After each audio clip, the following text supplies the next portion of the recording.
I just want to say, those presentations this morning were awesome to listen to. Really smooth, and a lot of the stuff that Andre talked about, would be the profile probably of a guy that would maybe come into the QBOW Youth Center. But I just want to talk a little bit about, I guess, where I came from as well. I talked a little bit about that yesterday, and just in terms of, living, being brought up in a large family. And also growing up on the reserve. I grew up on Muscopheating First Nation. I lived through those years where they had no power, no electricity, no running water, those kind of things, no lights. So we had to use the bathrooms outside. And winter times we had to cut wood and haul water, haul the snow back in to melt in order for us to have a bath and things like that. During the winter nights, we had to, like I mentioned yesterday, my brothers and I had to cut wood, and my sisters also had their own chores. So, there's quite a life growing up on the reserve. I think probably things are a little bit different nowadays with the, we do have things like, TVs and that kind of thing, right? And, iPhones and iPads and all that thing that that's came in the last few years, that we didn't have. One of the things that growing up, like I said, we lived, kind of a, it was a good life because we had to hunt to do stuff. We had to hunt to eat. Chief Hardlaw talked about that yesterday too, as well as up north, the difference of north and south. So when I grew up, there was a lot of times we had to do things to survive in order for our families to meet ends, that kind of thing. So. And a lot of the times that meant, hunting rabbits, snaring rabbits, hunting ducks in the springtime, deer hunting deer in the south kind of thing. So it was a little different than the north. But at the same time, we did struggle. We did have a hard time. My parents were both drinking. They were both quite into alcohol at that time. And we had a lot of family violence as well with my parents. And my younger... And my family kind of suffered from that growing up kind of thing. And but at the same time, my parents were as most people that get involved in alcohol, they have a real kind side to them when they sober up kind of thing. A real giving good people, right? And that's within my family. We have that presently today. That I have nieces and nephews that are still, having a hard time struggling with alcohol and drugs kind of thing. But when they sober up, man, you couldn't ask for, nicer people to help out, and, but they just get caught up in a rut. So part of my career, I started when I was 18 years old. I want to tell a little story. July 14th was my birthday, and I had went out and got really drunk the night before, and I was really hungover bad, but I had to go to work the next day with my dad and my brothers. And we were clearing brush, and it was really hot July. And I had a brother that worked at Saskatchewan Boys School at that time in 1975. So he come out to the reserve, and I was all hungover, and he said, "Keith, do you want to work? You want to work a night shift at Saskatchewan Boys School?" So I was kind of hesitating about it, scared. I didn't know what to do looking after boys from the juvenile delinquent. That's what they were called back in those days in 1975. Anyways, I ended up going to work that night and got to like it, and they ended up hiring me there for part-time. That would be the summer, late summer and fall of 1975. And here I am, thinking that, just a little guy off the res, how I grew up, similar to how all of us grew up. We live on the reserve. We have that community feeling sometimes, and not all things go great, but, we all grew up in that era, right? So those were the things that happened. So I went to work that night, and ended up, I did a full career of 35 years there in different capacities, like Carmen had mentioned. I went from a night staff, casual work, 1 or 2 shifts a week, that kind of thing, and then I became a full-time permanent night staff in early '76, and that's where things kind of went forward for me. Is that working with the youth, kind of supervising the youth, and these are youth that were actually brought in because they're At that time, the social workers had a lot of say on whether they stayed in custody or not. It was a smaller building. There was no bars like the way it is today, or no fences, that kind of thing. But I'll explain a little bit about the fences when we get there. But it was actually a much smaller place, and it had 2 dorms in it, and then they had a remand center.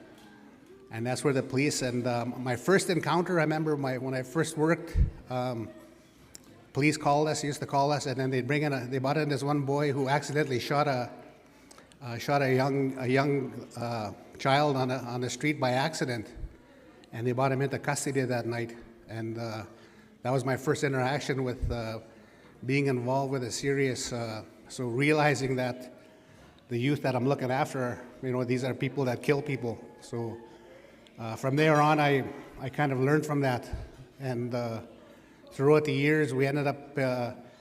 So when you come into the name changes, there was the Saskatchewan Boys School, Saskatchewan Boys Center, and then in 1986 it changed over to the Paul Dojak Youth Center, as well as different. They have different Youth Criminal Justice Act, it was called. So I don't know if a lot of you guys know about Paul Dojak Youth Center. Some of you young people here, but now it's got 4 dormitories. As you can see, one of them here. This is one of 4 that are on the grounds, and you also see the fence there. So it's a very big place. So in moving up, I ended up becoming team leaders of one of the dorms, one of the units. These are called units, and I became a team leader. And then I became a unit supervisor, which means I was able to look after 12 on each side of the unit, supervise them. So I became a unit supervisor to look after all these things based on working with the boys and doing their programming.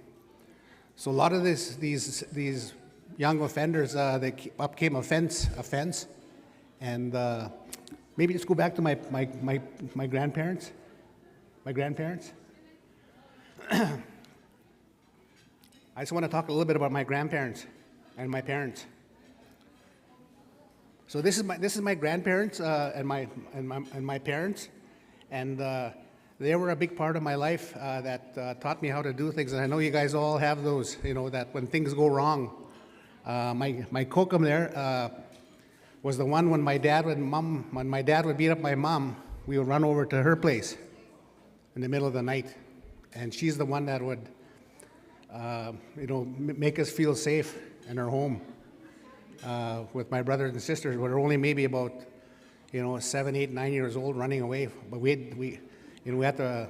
She lived about maybe a couple miles, so we had to walk, while my parents were drinking, that kind of thing. So next day we would go back. My kokum would, bring us home and give my dad hell that day, and my dad wouldn't be saying nothing, and my mom would have a black eye or something like that. So it really affected us growing up, kind of thing. So I know that's a lot of the, when you look at some of the families or some of the young offenders that came in, we're all in the same boat, kind of thing. All come from single families and having a hard time at home. A lot of them run away and get in trouble, that kind of thing, right? So the ages are 12 to 18 years old right now. So any of you guys are all in the age bracket. If you ever get into any kind of trouble, that's where the first things start, and this is where you'll come. You'll actually come to Paul Dojak Youth Center. So one of the typical, like on a typical day, when you come in, you'll get admitted to remand, which means that you have a court date, and they'll keep you in there for your court date. That the RCMP or city police will take you to court, and so that is. Again, the remand center is a little stricter. There's really no programming in there. All you do is you're assigned to a room, and you are given the opportunity to attend school. You get up in the morning, 8 o'clock. You maybe go to that morning schedule.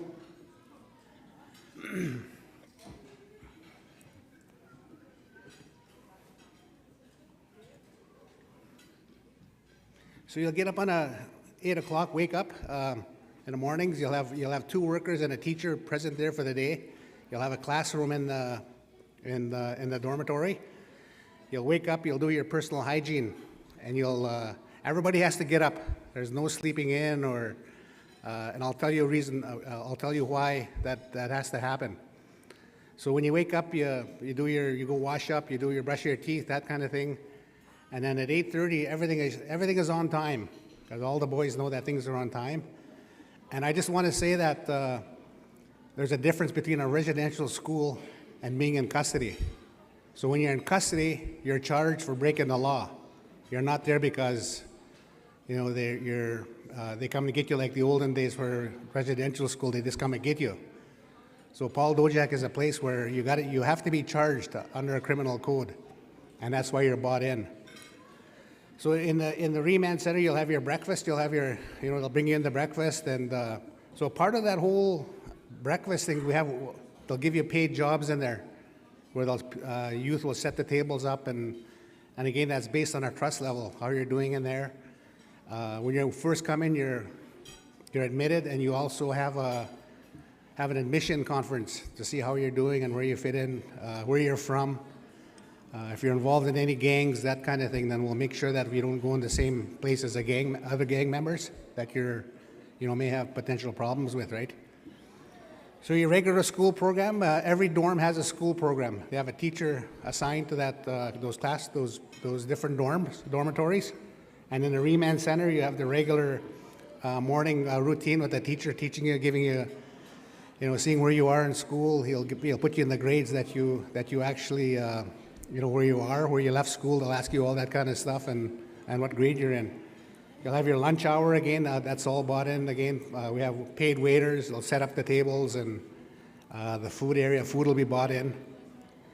And again, same thing with noontime. You'll have your cleanup, your chores, and you'll also have people that look after young people or more responsible youth that'll look after to make sure those chores are done properly.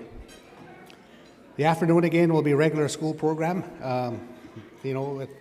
With recess, you have recess in there, and within all these free time, you're supervised based on talking about. There's always planning about escaping and things like that. So security is a big issue there. If you're talking in secret. So that's all monitored. That nothing like that's going to happen. So when the school day is over, you'll have your free time, and then you'll have supper again. Within that time limit, 3:30 to 5 o'clock, you may do an activity. If your group is running good, you may go down to the gym or whatever, play floor hockey. Again, that'll depend on who the staff are. And I've got to know a lot of good staff there that look after, that really like working with the kids, especially in sports. And I want to talk a little bit about the sports program. Even youth that are not in trouble,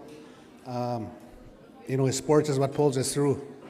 If you look at the Standing Buffalo lacrosse, Peyton, all those kind of things, and the hockey that goes on in Beardies, that kind of thing, young people, those are what kept my kids out of trouble, is having them involved in hockey and stuff like that. So once supper is done, we have an evening program, and we have a meeting in there, just to go over the daily plan of the meeting. And that meeting... Excuse me, everyone. We have a presenter in the room, and I can really hear everybody chattering away. Can you guys please pay attention and keep the talking down low? Thank you, everyone. Yep, thank you very much. Yeah. So supper time again, the same thing is done. They got chores, and the evening program consists of could be hockey, floor hockey, that thing. We have a big gym there, big gymnasium. There's a football field, but everything is fenced in. Prior to 1989, boys would never run away, even though we could go outside and there was no fences, that kind of thing. It was a different kind of atmosphere at that time. So the boys that don't get up in the mornings now, say, remember I mentioned getting up at 8 o'clock in the morning where you have to get up? So those boys that didn't get up or didn't want to listen, whatever, that morning, they're usually counseled. That's where the afternoon counselors will come on and, what's going on with them, why they're not getting up and not going to bed early, they're maybe staying up late. So what we do, so 10 o'clock, we'll have it'll be over. And then 10 o'clock, you'll get ready for bed, you'll have pajama time. It's called PJs. Everybody wears PJs and they go to bed and they're, they actually, so you can sleep better. That's the whole gist of it. And I really think that works. From what I've seen, it really makes the boys feel comfortable, for that 10 o'clock to watch TV or whatever, right? To be relaxed kind of thing. And then 10:30, you go to your rooms and you're locked up in your rooms for the night. And then lights out at 11. So anybody that wants to go to the washroom at night, it's they all have bathrooms in the remand part. They all have a washroom right in their rooms. There are 6 beds that we have, and I was given the authority and to supervise the violent offenders. That was one of my jobs, was as unit supervisor, to look after all the murders that came in, that kind of thing, and the families. So I dealt with all the security within the families. There's also a 12-bed girls unit in there, and we've always had a lot of problems with that dorm, being unsettled, and because young girls, when they come in, they're more emotional with some of the issues that they're dealing with, and that's why we have special teachers that come in and work with the young girls. And we also have lady elders that will come in and talk to the ones that are really struggling. And by struggling, I mean acting out behaviors, that kind of thing.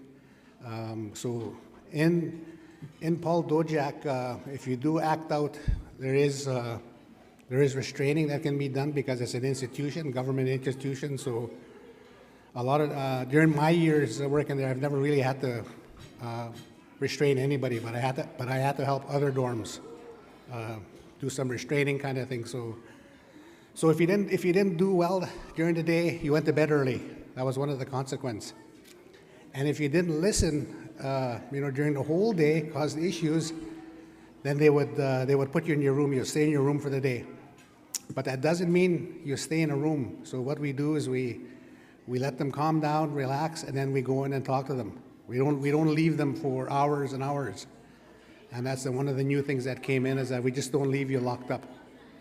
Because the Young Offenders Act says that youth have to be responsible for their actions, and they also need treatment. And that's that's also one of the biggest points of YCGA.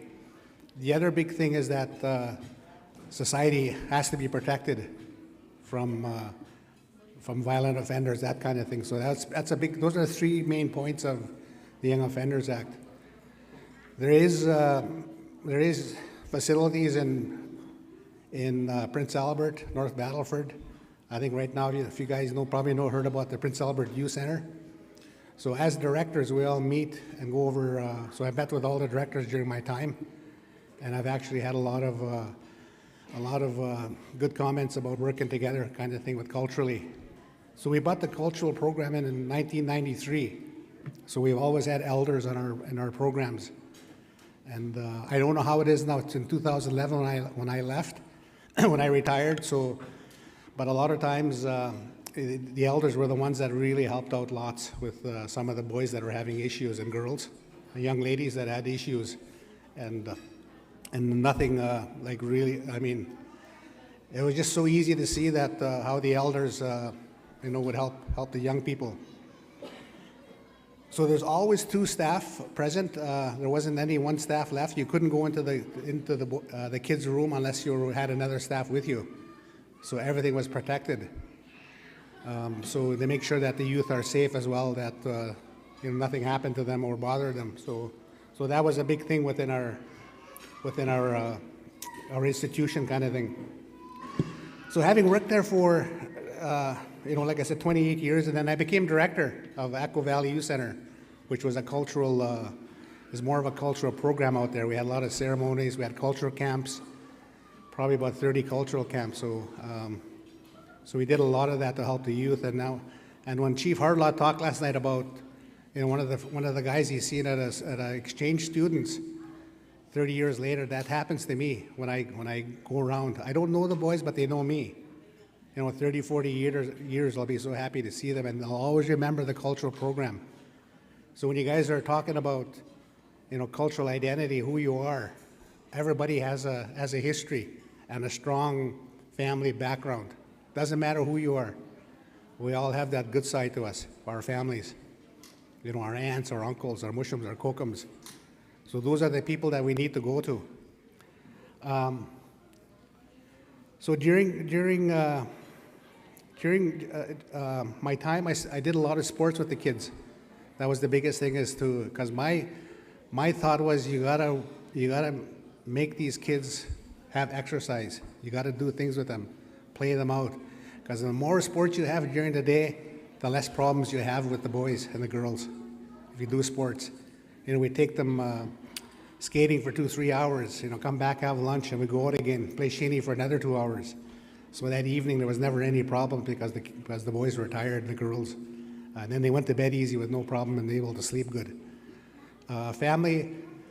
Families do have visiting time only on weekends. During the week, if it's an emergency or family issue, the youth worker can bring the families in after school. Only after school, but that has to be approved, and something has to be, you know, wrong. So there is quite rules with phone calls. Get 1 phone call per day. You know, that's usually to the parents or a parent. And then on the weekends, it's all, you know, with 12 different boys, we got to arrange all the family visits on a Saturday, Sunday. So you don't get everything. You don't get and the parents that come in all have to be, you know, checked for what they call criminal record check. Otherwise, they can't come in. So everybody has to be cleared to come and visit. Our visits are monitored for drugs and alcohol or drugs that come in. After the visits, we've had security there that would check on the boys that came in. And I think one of the biggest thing that when people come in and struggle, one of the youth that come in, I've seen a lot of restraints that have happened, you know, where boys kick the door down, try to kick the door open, yell, swear, you know, just yelling, but you realize that, you know, you let them calm down and talk to them. And that was one of the things that I've always talked about was, you know, make sure that these guys, somebody talks to them. And that's why we brought the elders program in, and a very good program, and it's still there today, I believe, from what I understand. So if you're thinking about Paul Dojak Youth Center doing some of this stuff, and you get charged or arrested or whatever, this is where you're going to end up. This is where you'll be. And I've seen a lot of boys, you know, come in that thought they were strong and tough like that, and then at nighttime I'd, you know, go check on them. They'd be crying in their room, right, for the stuff that they did. You know, they got in trouble with all their friends, and they had no friends now that they're in trouble, right? That's what I'd ask them, you know, well, where's all your buddies now, right? And so I did a lot of talking like that to them. But the good thing, like I mentioned, is that I mentioned that last night, I seen a lot of them, you know, I seen a lot of the boys, I seen myself in them growing up. You know, I talked about the alcohol in my family, and I seen that, you know, how their family was affected by that. And also, a lot of times the gangs were a big issue in there. So that's where you get, you know, a lot of them got recruited, so we had to really watch, you know, that none of the boys, younger boys got recruited. And we put younger boys in with younger boys and the older boys with older boys, just to protect the young inmates that came in. As I mentioned, you know, the female dorm, you know, we had a lot of counseling there as well. I actually remember going into the dorms, and it was just chaos in there. Girls fighting girls, and, you know, staff were trying to control them. They didn't have them in their room. They just, like, a fight just broke out with about maybe 7-8 girls, and just beating each other up. And I remember going in there and having to help to restrain. So those things happen in there, you know, where you're bullied, and that's why staff, like I mentioned, staff monitor, you know, the you know, youth that are having a hard time or whispering or, you know, off into a corner, that kind of thing. So one of the benefits, I just wanted to show my grandparents and my parents. You know, they were the ones. My dad and mother eventually sobered up, and you know, my dad became a real advocate about alcohol and drugs and all that kind of thing, and was used as an elder. And I want to show you guys. Remember, I talked a little about a little guy hunting rabbits, and, you know, carrying the rabbits for my brothers and hunting, and we had to do that. But on the right side, you'll see some of the benefits that I got. I was able to drive nice cars. Mind you, that's about 150 pounds ago. My son asked me one time, how come you didn't keep that car? I said, well, I couldn't fit into it when I got older. I said, the younger girl there is my sister, my baby sister. She ended up getting killed in a car accident, drunk driver kind of thing. So that's why I always keep that picture. And just for some of the things, the alcohol that have happened, right, in our lives, with our families. We all have family members that pass on, and more lately, a lot of our friends, our close relatives are overdosing, and are also committing suicide. And I talked a little bit about that last night as well, about the fentanyl. Be very careful what you're taking or what you're smoking, because there's a whole different thing out there today. There's young people being buried every 2-3 days here on different reserves kind of thing. So that's the big issue right now with our young people. And I think Andre talked a little bit about that this morning, is to seek an elder. And then, seek and talk to somebody that you trust. And that's one of the reasons we bought the Paul Dojak had the first cultural coordinator. And I think all the institutions have them now, in the jails, that kind of thing. I still go back to Dojak and talk to the youth and also to the jails if I can find time, but I get pretty busy. So it's tough for me to go back in there. So some of the stuff you guys can do, you can, when I became director there, I would, make sure that we hired First Nation kids, because that's First Nation staff, because that's who we can, generally relate to our boys, because we had like a 80% First Nation youth. Carmen talked a little bit about that with our young people being in custody, and also the jails. We're a big economic benefit to other people based on our difficulties and things that we've had being in custody and always being in custody. I think the jails are probably even worse, but penitentiaries, that kind of thing. So a lot of times they, goes quite high to 90%. And who's getting paid off those jobs, is the non-Indian people that benefit sometimes. So I just want to mention that also case conferences are a major thing within custody. That's where your behaviors will determine whether or not you get a home release, a home visit, that kind of thing, or early release. So that's why you have to, follow through within the program. Because if you don't, then you don't go home and you end up doing your custody. One of the toughest, cases I had, I don't know if, you can mention her name now, is Serena Nicotine, because she's an adult. I had the task of supervising her program, and then she got transferred to the adult. She was a young lady who killed her foster mother in North Battleford here back in probably about 25 years ago, maybe. But I brought in elders to help her, and every day there would be problems. She wouldn't listen to anybody until we brought these two old elders in, and that calmed her.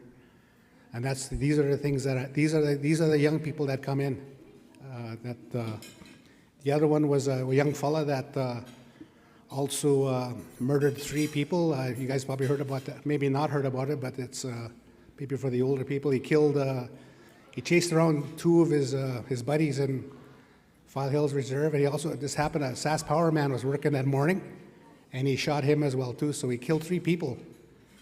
And again, like I mentioned, I was tasked to look after the violent offenders, so I had to deal with the family and as well as that youth kind of thing. So we had to protect them as well, because there's people threatening him, calling into the center, they're going to kill him.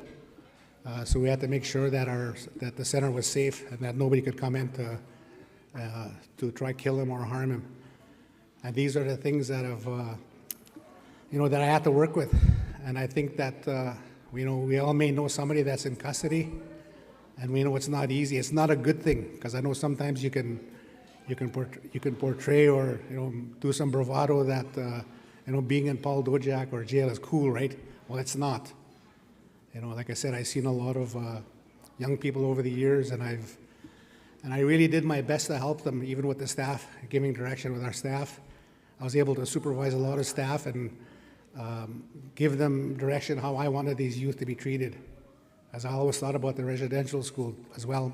Both my parents and my grandparents were both residential school survivors, and my older brothers and sisters. So I knew that was there, and I knew that that was a big issue. So I hope I'm kind of giving a little idea about there is 6 other institutions in Saskatchewan, like I mentioned, PA, North Battleford, and I think there's also open custody, which is a less secure facilities. Paul Dojak has room for 104 youth, and like I said, that includes 12 female as well, 12 female offenders. And also the one good thing that we brought in was cultural activities, like the National Aboriginal Day. We would have powwows out there, and we would have the dorms make powwows. We'd have elders come in, and some of the boys and girls would actually make their own uniforms. So, I don't think anybody really knows what's done in these facilities, and so we do celebrate our culture in there as well, and have the staff teach them. And it's a very good thing that they do, because they really enjoy that. Like I mentioned, 30 years later, you see them, and that's what they talk about. Where's so and so? I had a really good time. So in closing here, I just want to maybe talk quickly about, maybe you can go to that next picture about the medals. Yeah, this one, that one. I got these medals through the government with the years kind of thing for just the work that I done. Carmen mentioned some of the medals that I received, and it's not about medals to me. It didn't really, dawn on me till my directors and all that kind of nominated me and things like that, and because they were the ones that worked with me. And I used to have a boss that would let me look after. Whenever there was a troubled youth in Dojak, he would call me up and say, "Keith, you need to take this guy," because he knew that my staff could handle him. And I took all the bad guys, all the guys that didn't listen, and because he knew I could handle them. And that's how I became to look after the violent offenders at the end. That was near the end of my career. I looked after all the violent offenders, and guys that would kick the doors open and try to escape, assault staff, and not realizing that they can be charged for that as well while in custody. So these are just some of the picture there. The next one.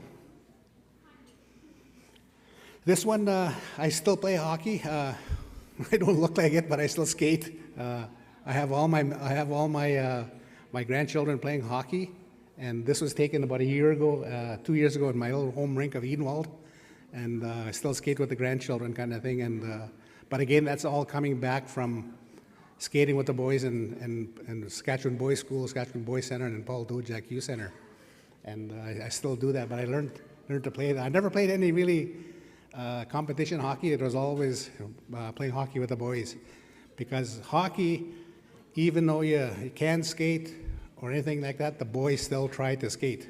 And then when you seen them teach them, about a month after, if you go 3 or 4 times skating, you could see the improvement in them, and they got to like it. And that's what I liked about having them skate and play hockey in different sports. So that was always nice to see the boys really, the guys that could barely skate, and at the end, when they left, they became good skaters. So you see that growth as you go on, right? And you get attached to them, and that's why I said when I see them here 30 years later, I don't recognize them, but they recognize me for for some of the stuff that I worked with them.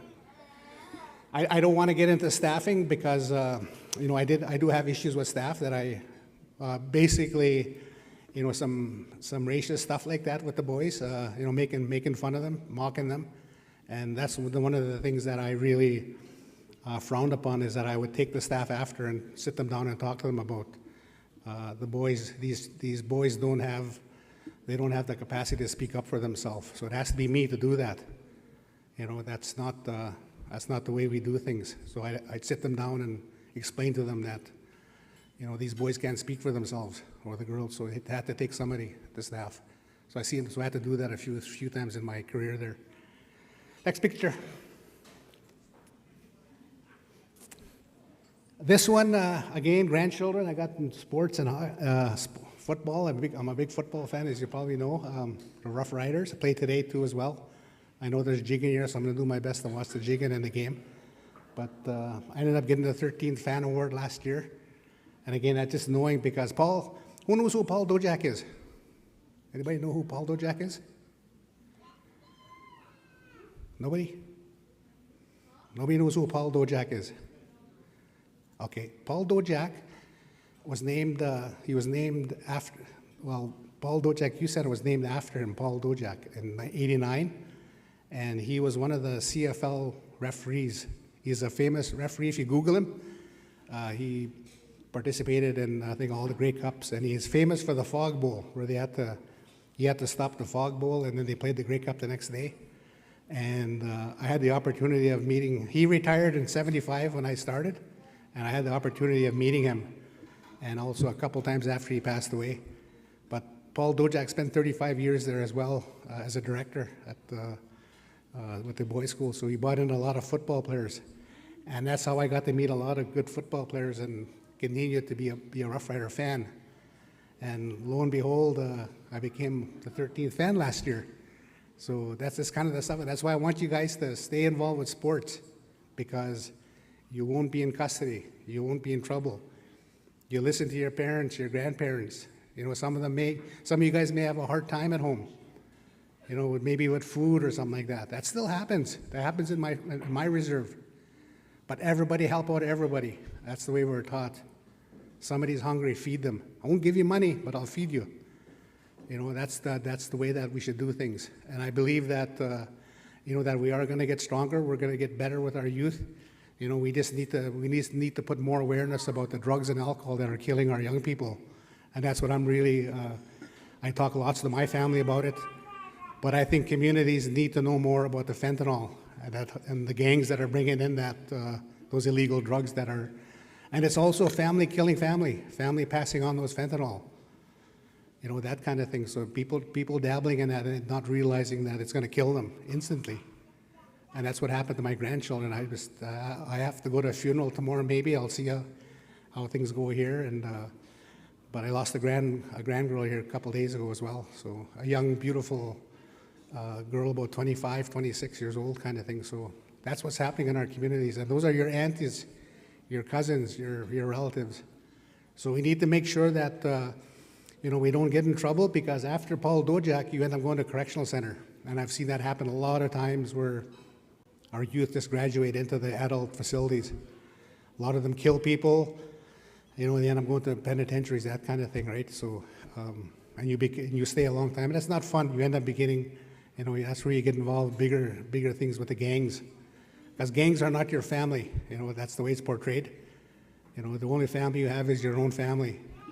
And when there's suicide, that kind of stuff, and drugs, and you kill yourselves, it hurts nobody but the family, your parents, your Muslims, your Kokums, your brothers, your sisters, kind of thing. So in closing, I just want to say thank you for listening. I hope that kind of gives you an idea of an institution that you don't want to be part of. I've always wanted to, you know, I do have a different thing when I go into Dojak Center. I do have a different PowerPoint that I give. I put this together actually just especially for this kind of thing, and then just to, you know, to kind of give that message that you young people out there are lots to, you know, when Andre talked about some of the stuff that he went through right this morning, you know, talked about the homelessness and home to home, and that's generally the profile of some of the youth that come in, right? So he's lucky that he is where he is today. So his story and my story are similar, but they're different. Similar is that I grew up in poverty on Muscatine and had to survive, our family, and coming to be a director in the government 35 years later, whereas Andre went through all the stuff he talked about this morning, ended up becoming a lawyer and able to speak, you know, what he was taught in his own language as well. So he's got all these, you know, good stuff that to listen to give those messages to you guys, our young people, right? So they're the ones that Carmen mentioned that yesterday about being leaders down the road, and maybe chiefs one day. You know, all you guys are all capable of that. And again, I just want to say that stay involved in sports, talk to your elders. Don't follow into anything that's going to, do negative things, and, go home on the weekends, go home early. All these good things. That's what I tell my grandchildren, right? Some of them don't listen. I have to be a little stern with, but I want to make sure they get the message, right? Because if I don't tell them what to do, nobody's going to tell them, right? And I think your grandparents will tell you that. And they're not giving you heck, they're just telling you because nobody else will tell you that, to not do things that you're doing, or alcohol, that kind of thing. But again, thank you very much. I just want to say thank you for the food as well, the dinner. Thanks to the IT guy there. I kind of got him mixed up today, but thank you very much for that as well. And I want to thank the food again. I want to thank the presenters here. We have a couple more days. I'm looking forward this afternoon for the square dancing. I really want to see that. And again, those are all young people that are doing things, right? That are going around and things like that as well. So again, thank you very much, you guys, for listening. I hope I, wanted to give you a little idea of how, life in a young offender facility is. That it's not that easy being in there, and it's not like home where you can sleep until 10, 11, 12 o'clock. It's not like that. You got to be up early on time. If you don't, you stay in your room and there's consequences, or you don't go home. You end up, staying in there longer. Again, thank you very much.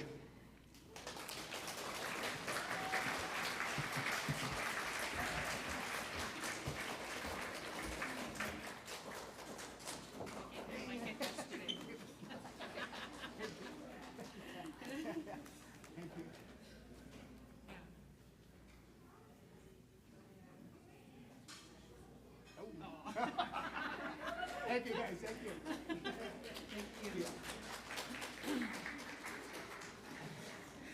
Thank you to your phone, Keith.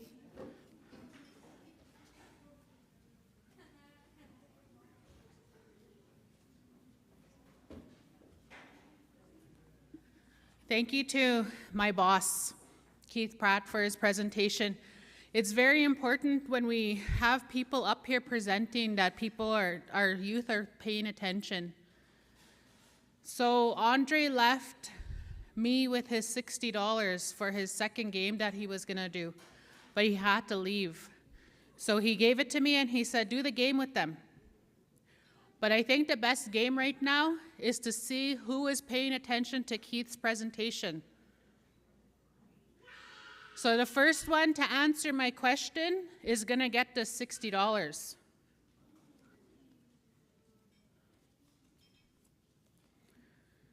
What time does the day start for the individuals that are in the Paul Dojak?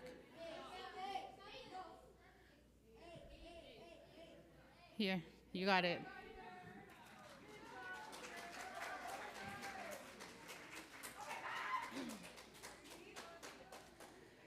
So we have a busy afternoon, and I just want to review the agenda so everyone knows where to go.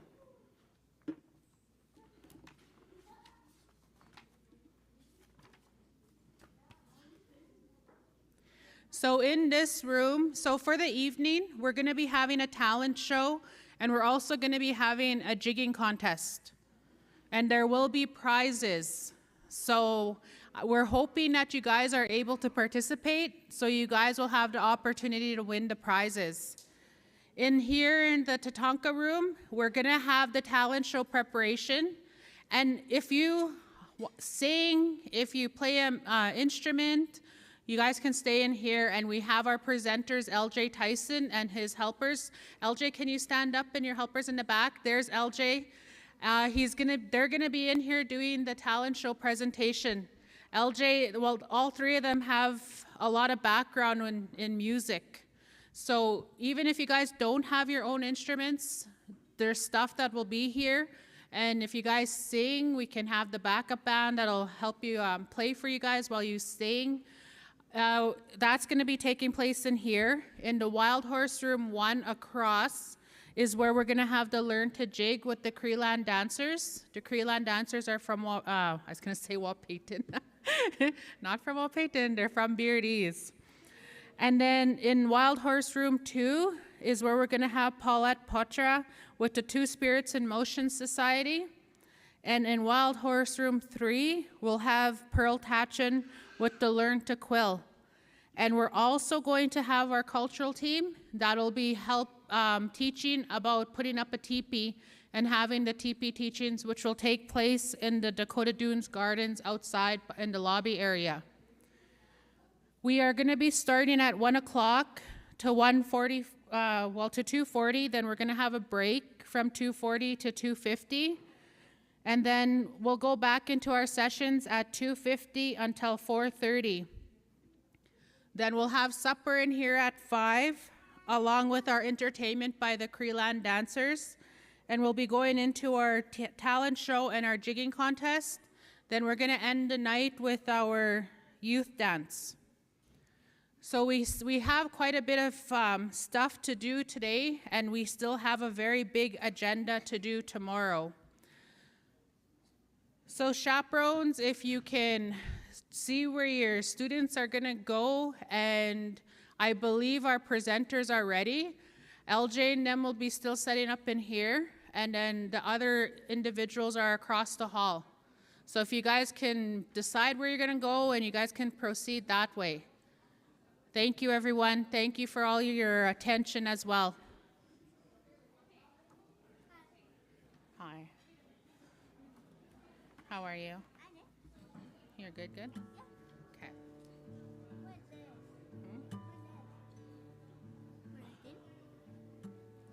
For that, I think. Yeah.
drums each. There's feedback. With drums, each limb, each body part is doing something individually, which is a really strange thing. Like, what your right foot's doing is different than what your left foot's doing, which is different than what your right arm and your left arm are doing. They're all kind of working independently. I'm a terrible drummer for that exact reason. I can't get my legs and arms to communicate at the same time. I'm also not a great dancer for the same reason. Colton, I assume, is an incredible dancer because he's an incredible drummer. And he will demonstrate for that later if you give him $5. Yes. Can I try to jump? Absolutely. Yeah, come try it out. All right, so we're going to be all getting to try some instruments, but we also, because we're a little bit short on time, we have to start working on our talent show too. So just by show of hands, who wants to be a part of the talent show? Okay, awesome. So, well, Sit down with you. and you guys are free to try the ukuleles too. Right here, if anyone wants to give those a go. There's another guitar here too. The ukuleles are in here.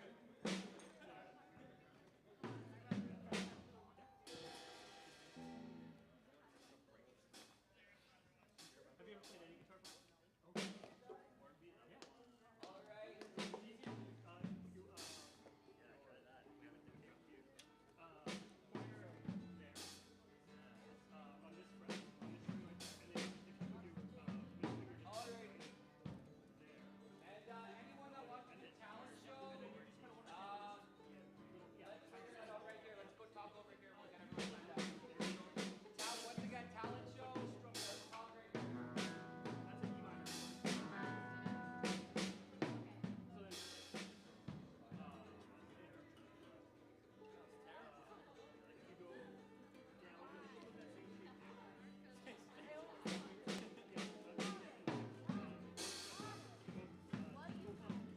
So these are frets. So this is considered the second fret in these two tracks. Yeah. So this would be the second fret. So for this chord, you're going to put both fingers on the How? I just think it's not how. from that. So that's an A chord. So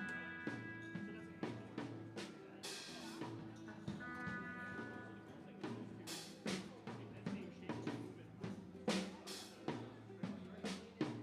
And now it's so Oh, let's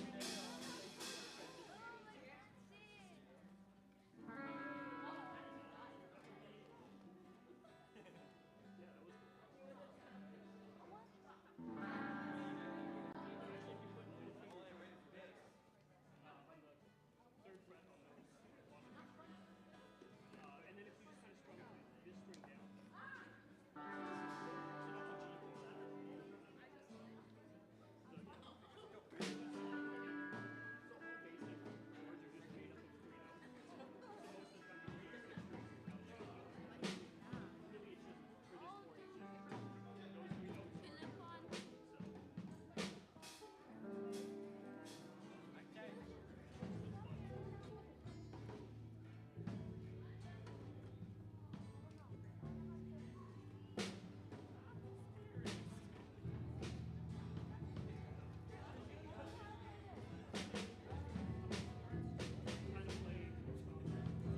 and learning more instruments as well. So we'll meet back here in 10 minutes.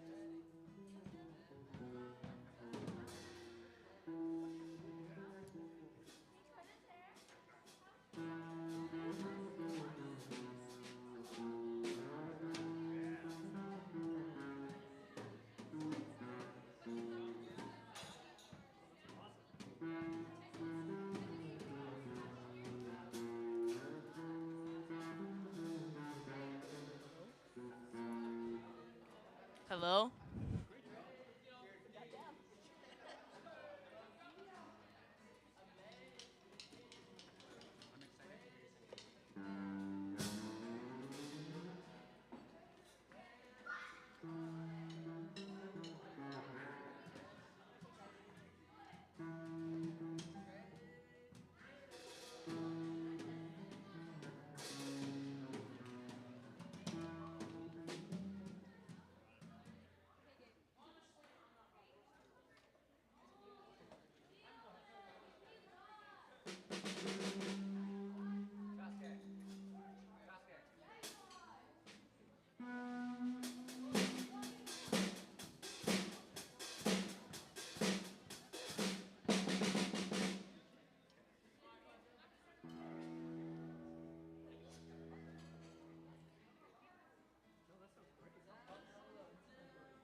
Check, check.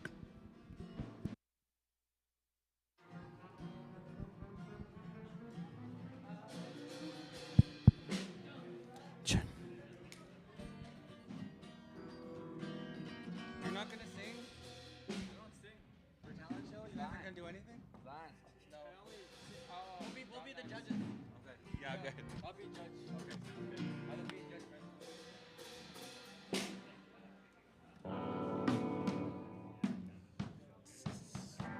This will just be for show, I guess, for now.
Check, check.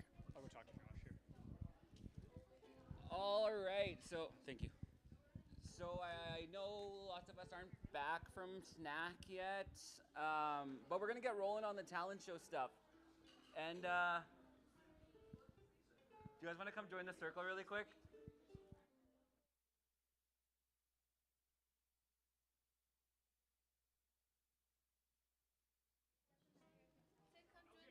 Come join the circle. Check, check, check, check, check. Whoa, power.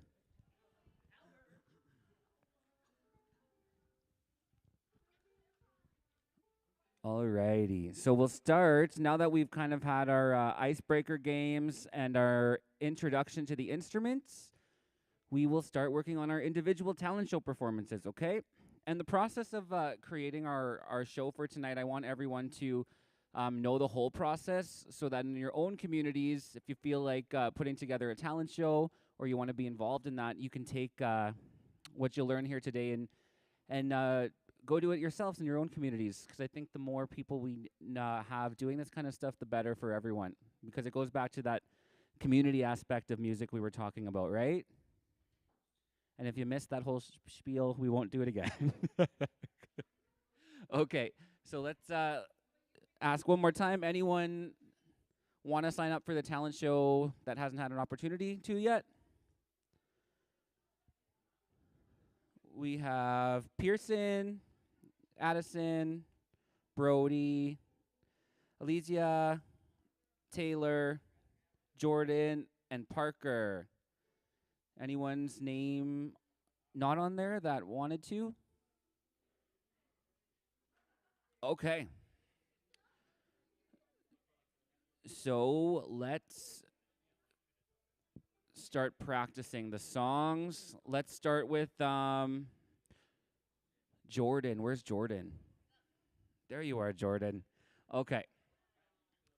So for options for your performance, we have Colin can do guitar for you, Colton can do drums for you, I can do bass for you. If you just want to perform on your own, that's also welcomed as well and encouraged in sometimes. But we'll start with Jordan. Jordan's going to sing a Chester Knight song. So we'll work through that, okay? So if you guys want to come watch this part, because I think this is important, you can bring your chairs over here, okay?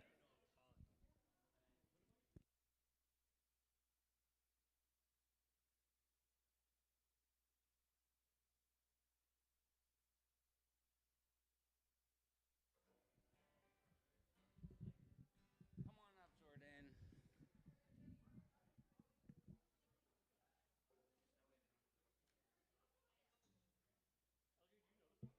I'm real scared. Wait, I need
Hello.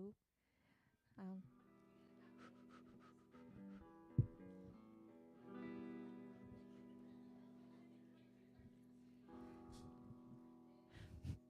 Oh.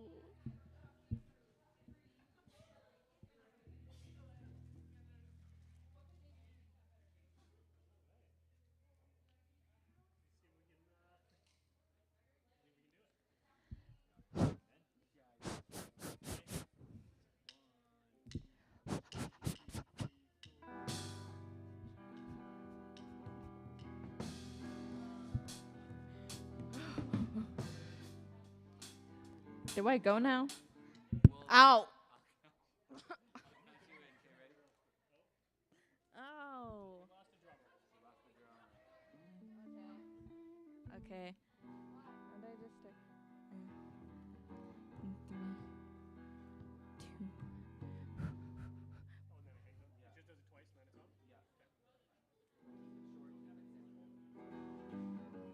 When do I know? I don't even know when I'm supposed to start singing.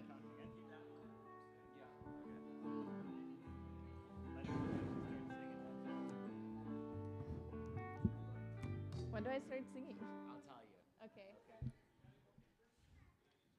Yeah, LJ, if you can sing along a little bit too. Gotcha. I also have never heard this song, so What? You're crazy. this is the first time. Never heard the song before. Never heard this song before. You're crazy. I know. Ready? Yeah.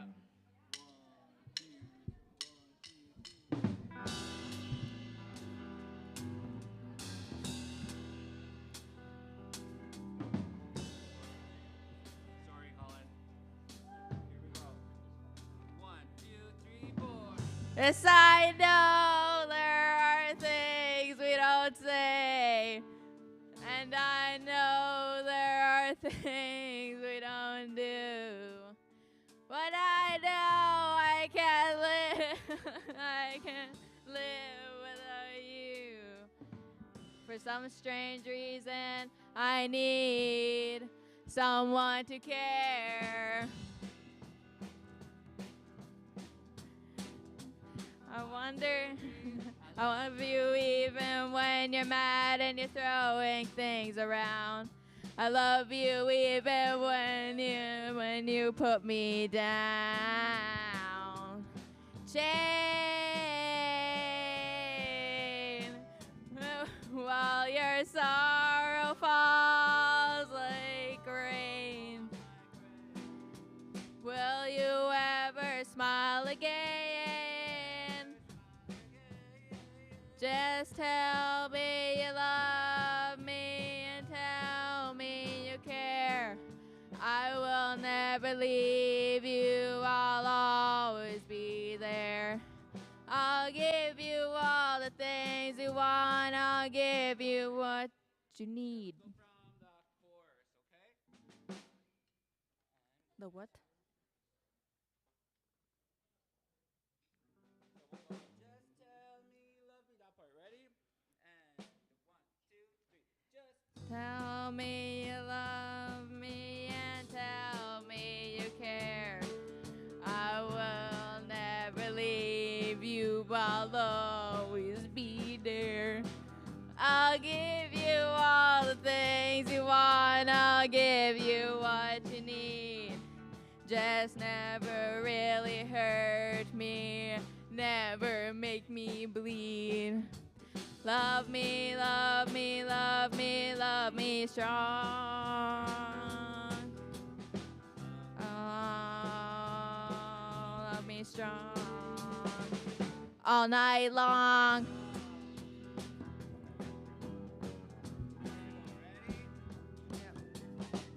Viewing out the window and I'm wondering why you're here. If only I could save you with my tear.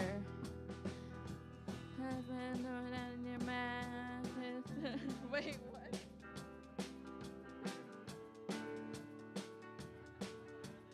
Swing. Yeah. Just tell me you love me and tell me you care. I I will never leave you, I'll always be there. I'll give you all the things you want, I'll give you what you need. Just never really hurt me, never make me bleed. Love me, love me, love me, love me strong. Oh, love me strong all night long.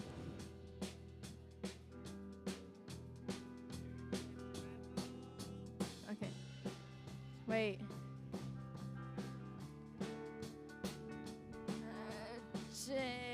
Wait.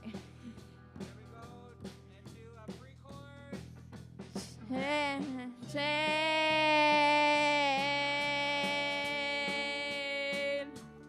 while your sorrow falls like rain. Will you ever smile again? Just tell me you love me and tell me you care. I will never leave you, I'll always be right there. I'll give you all the things you want, I'll give you what you need.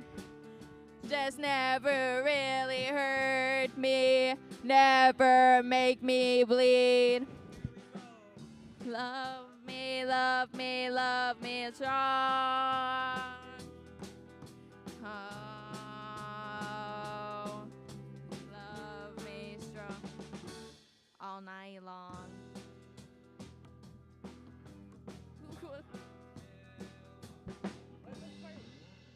Done now. Hey, good job. Awesome. We'll keep working on it. We'll keep working on it. So this is a great example of like why the whole counting to four thing is so essential. Because for myself, I've never heard that song before. I've never played it before. But I found a online little chord chart that showed me what chords it was, and that song, every 4 count or 8 count sometimes, was a change of chord. So it was a very intuitive thing because it's always on a 4 count when something changes or happens. So it's easy to get through by just knowing the keeping 4, and like that's what Colton's kind of doing the whole time too. It's just because with that he can play a massive variation of things that is still in time and will sound good, but he can change the entire atmosphere or vibe of the song just by doing that, but never losing what it really is.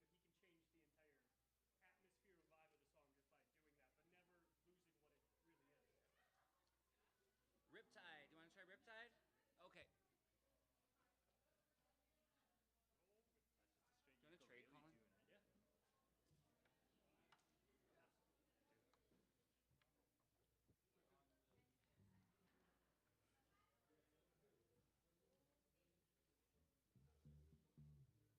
I'm gonna find out right now. I thought you played it. On ukulele. Hello. It's gotta be in C. It's gotta be in C. I'm just assuming it's in C. Can you hear me? Goddamn. Does it start on F? I feel like it should. I'm gonna find out, but I'm guessing it's F.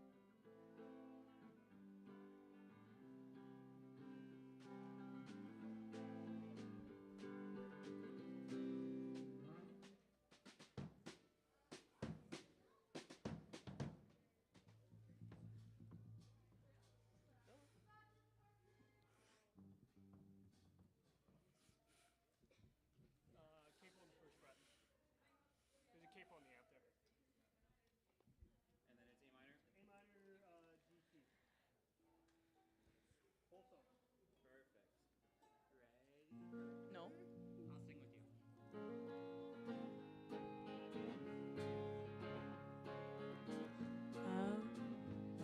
Here we go.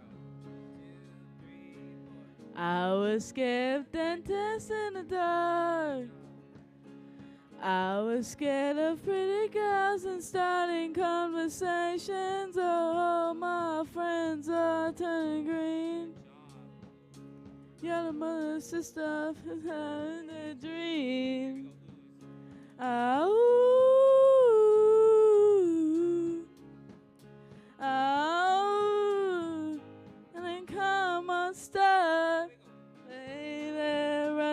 down to the riptide, taken away to the dark side. I wanna be your left-hand man. I love you when you're singing that song, and I got lump in my throat 'cause you're gonna sing the words wrong. Is this moving? Yeah, I think you like. This guy decides to quit his job and head to New York City. This cowboy's running from himself. Yeah, she's been living on the high shelf. Oh, oh, and then come on, start later, running down to the riptide, taken away to the dark side. I wanna be your left-hand man. I love you when you're singing that song, and I got lump in my throat 'cause you're gonna sing the words wrong.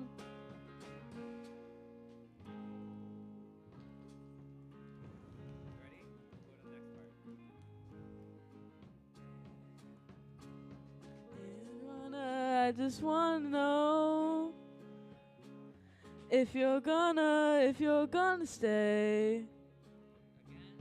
I just wanna know. I can't have it any other way. I swear she's destined for the screen.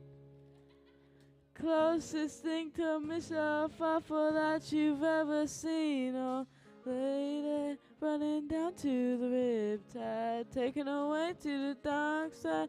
I wanna be your left-hand man. I love you when you're singing that song, and I got lump in my throat 'cause you're gonna sing the words wrong.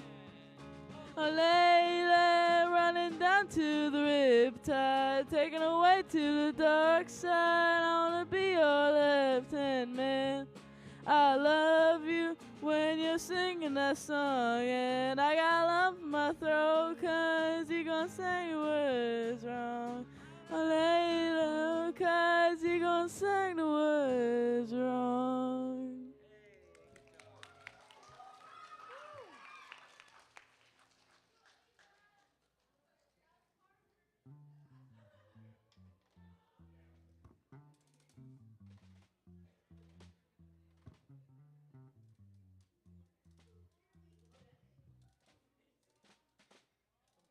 Did anyone else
part of it. Okay.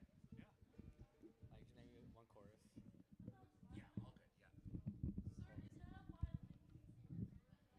Yeah. Hold up.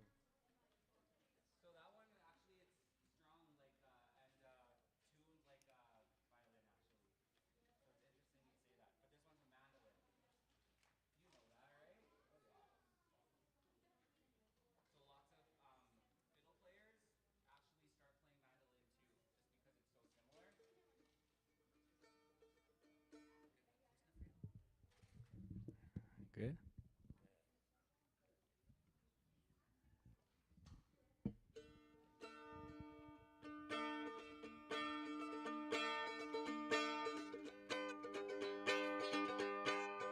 How have things been? Well, now that you mention it,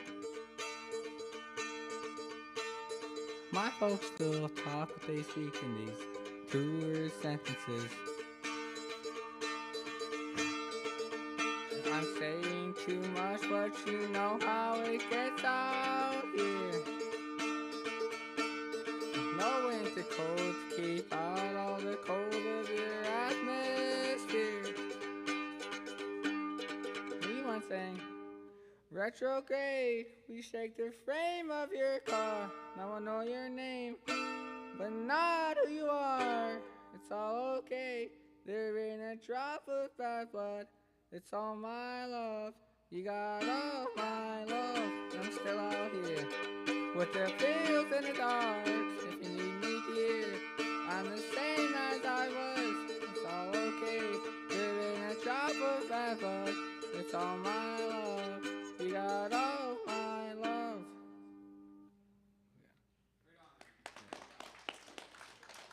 Great. I'm the one from Diamond 6 season. 16? You know that one? It's been a while since I played. What's the chords again? That was on acoustic. Yeah. You want me to do some light drums in the back? Or? Yeah. Yeah. Do you want to play acoustic on that or? Yeah. Yeah. Yeah. If you want to grab Andre's acoustic, I'll play bass for you. And You playing your own song? Or? It's the sticks in no con. love how much it's a season of sticks. Who's it by? No con. Oh, okay. I don't think I heard it. It's my fault. D. Hold on, let me fix this.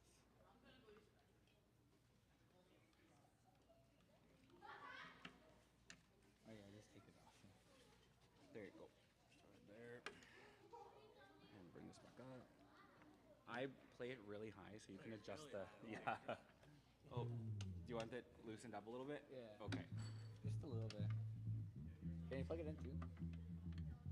For the show, we definitely. Or maybe we could plug it in. Will your amp go crazy if we plug an acoustic in there? Not great. Yeah, we'll plug it in at the show for sure. Okay. Yeah. There's a couple of guys on stage. Mhm. Okay. Again. Stick season? Yeah.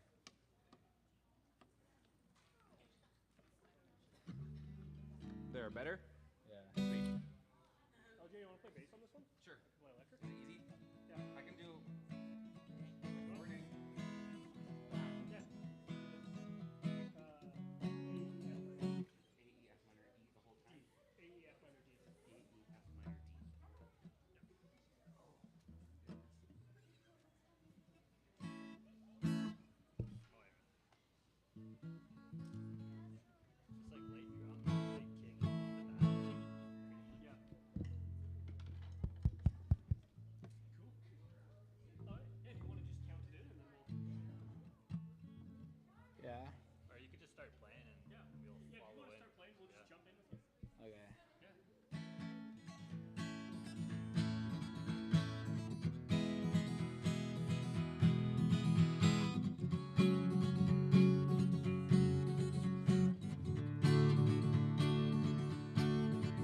As you promised me that I was more than all the miles confined, you must have had yourself a change of heart like halfway through the drive. Cause your voice trailed off at taffy as you passed my exit sign.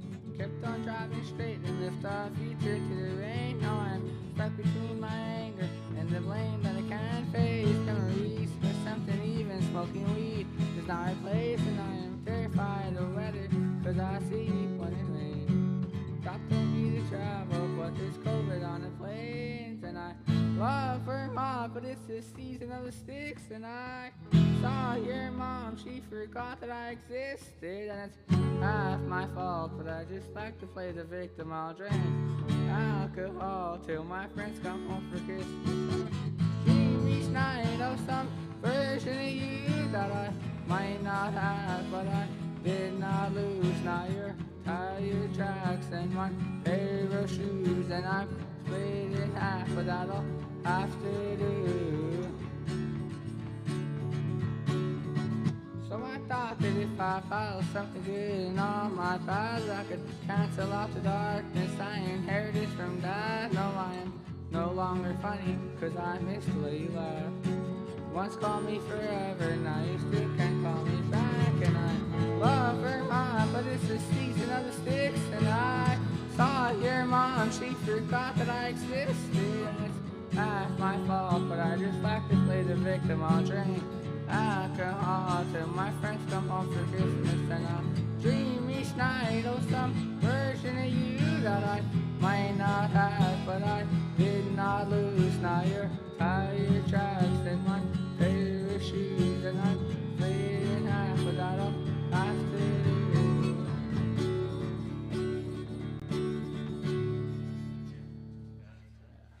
Can we try that one more time? Yeah. Do you mind? It's just like a super. It's pretty much like acoustic with just like a light kick in the background, and I can't even hear it.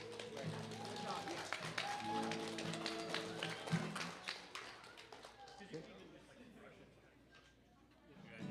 Right. But I'm just saying, like, we could just stick in the background for now. Okay. Like, it's not, yeah. It's more so than more. Yeah. Was it good? Were we throwing you off? Sometimes, Sometimes. but I caught on.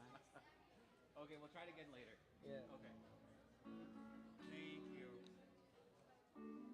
Is over there?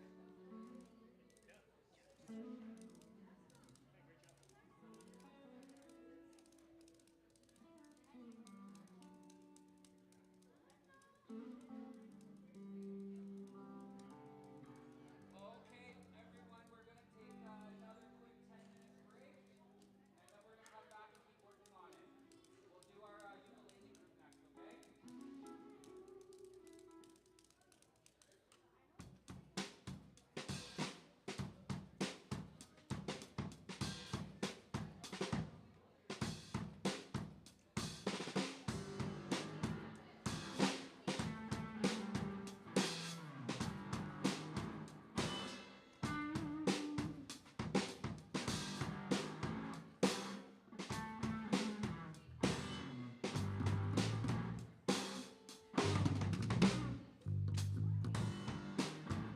Which song were you playing in that video? Was it Elephants? Or I forgot which one. Oh yeah.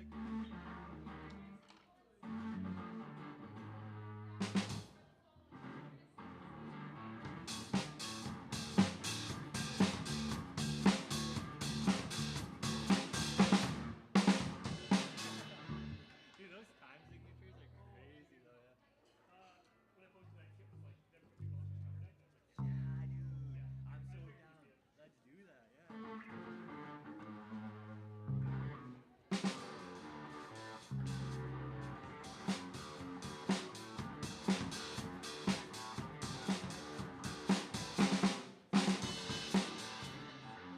Oh man, I'm definitely gonna like message Kit about that.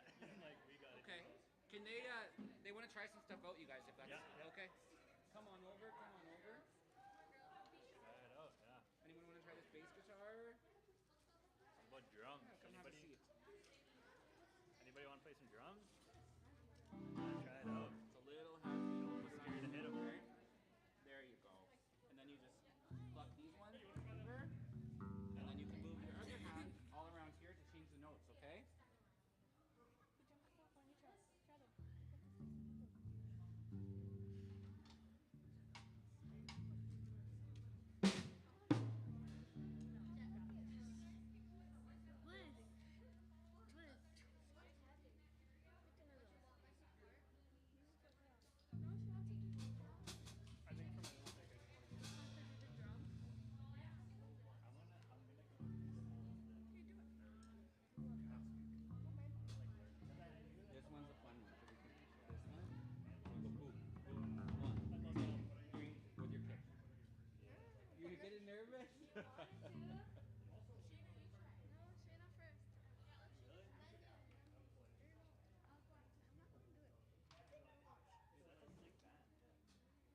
want to come show some quick things, Cole?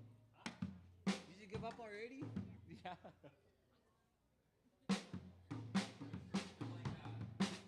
Snare. Yeah. Anyone else want to try bass? Remember that 4 count thingy that we were doing? That 1, 2, 3, 4 rest. So think of that. Sing a song? Yeah, we'd love to hear you sing a song too. Okay, so hit this one first. 1, and then hit this. 2, hit again. 3, and then 4. So you're gonna do that. Okay. 1, 2, cover for the video. And you're gonna keep on doing that Are you being serious? over and over again. That would be bad. That would be. 1, 2. Exactly. So now your right hand, close these. Yeah, step on it. Now your right hand, while you keep doing that with your left hand, your right hand will be hitting that each time. Yep. So add in the kick drum as well. Oh. There you go, yeah.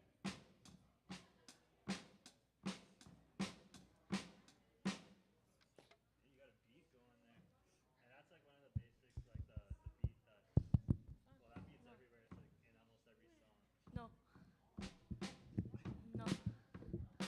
No. No way. Yeah, that's awesome. Right on. Boo. Do you remember that beat? I'm too. Hi. Just cough in the mic. I have to speak in the mic.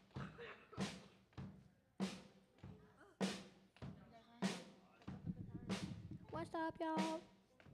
I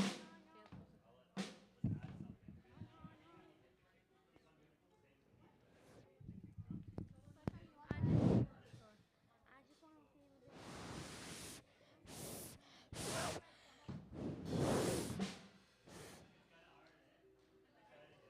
So just do this. Do your beat first.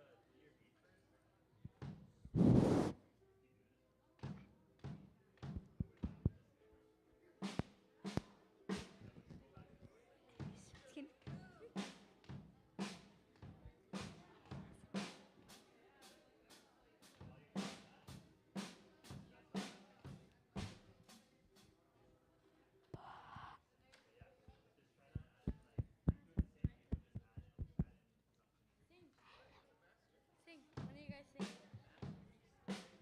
Oh. You guys. Someone. Boo. You don't put your lip on the mic. But That's unsanitary. You guys are short. I have to lean Hello. Say something. Sing Twinkle Twinkle Little Stars in Coda. Wait, Chompy. I know that already. Okay, I'm gonna sing it with you. No. Yeah. Well, I'm gonna Winkled. We Chompy. We Chompy e Cristina, Nita tu e Epeye, Mapia, Hechia, we want pa, Yena. We Chompy e Cristina, Nita tu e Epeye. Want to do it again? Ready?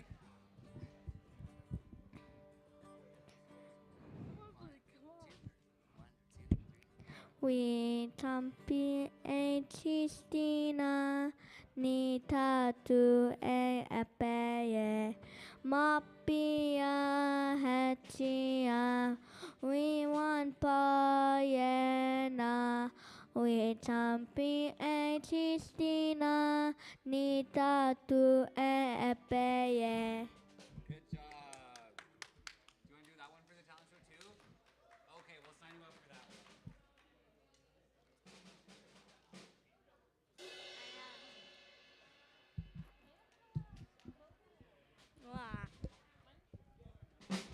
Boo.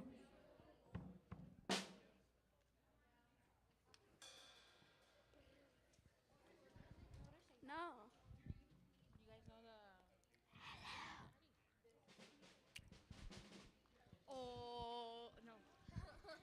Oh no.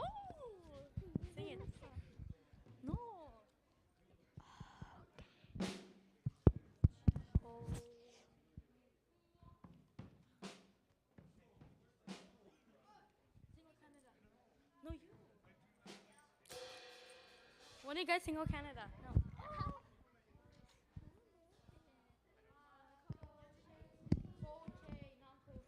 I don't know if that'll work. Boo.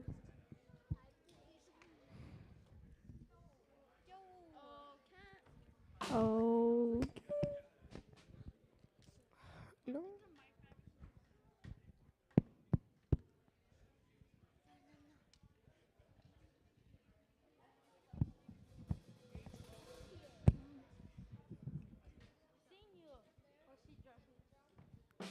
Do-do-do.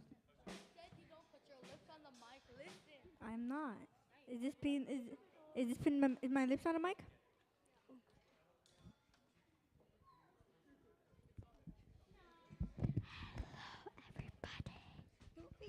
Hello.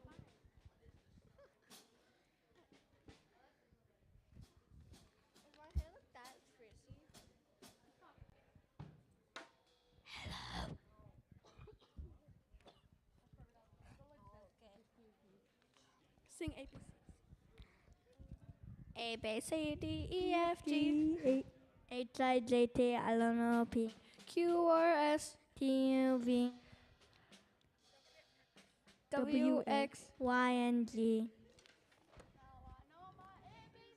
Next time, won't you sing with me?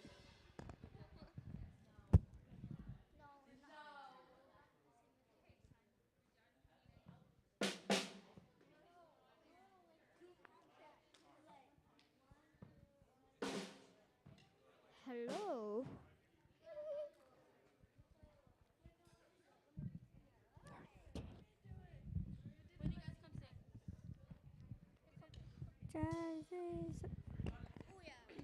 Hello.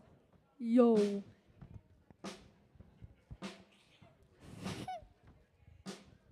Yo. What's good?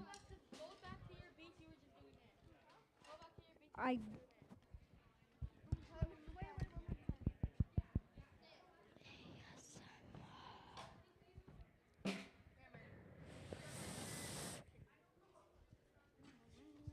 I'm not. No, And I'm not a girl.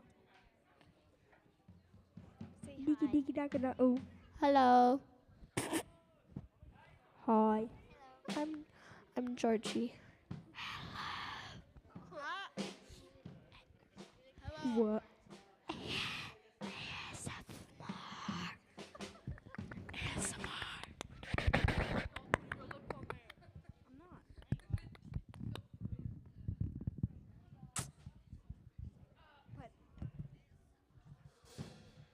Someone said.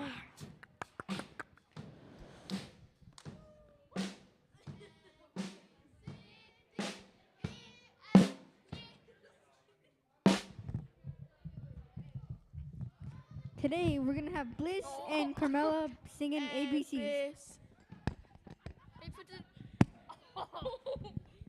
Whenever you're ready, girls.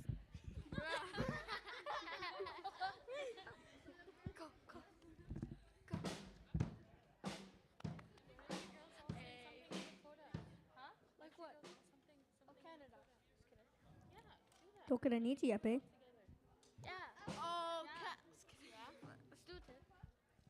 Today, I don't know how much girls are gonna be singing. Whenever you're gonna say Dakota words. What? Oh, okay.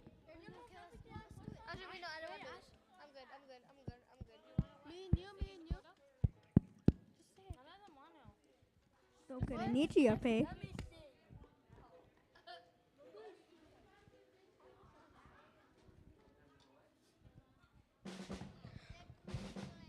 No, let me sing.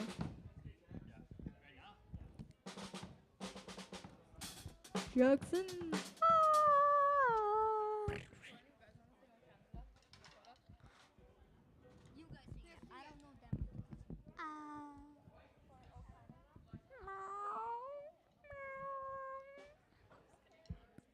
Bro.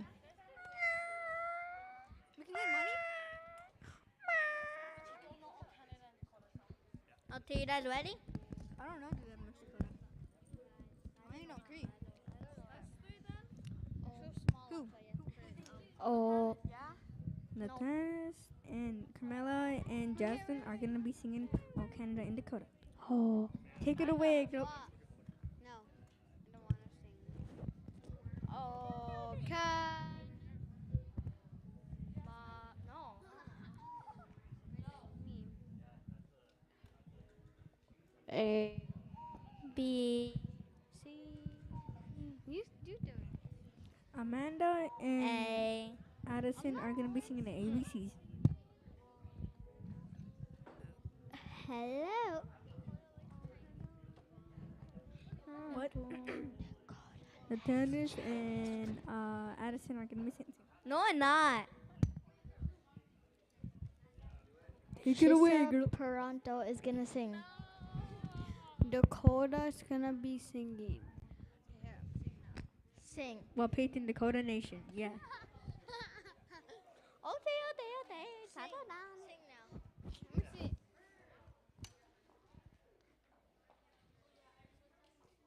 Pa.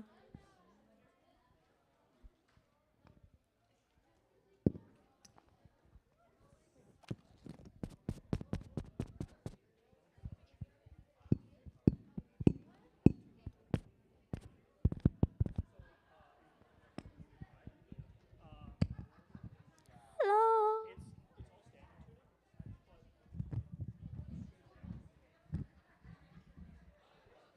Mommy. I love you. I'm doing that. Mike. Dang. Yo, what's good, Pearson? Hello. Watch out.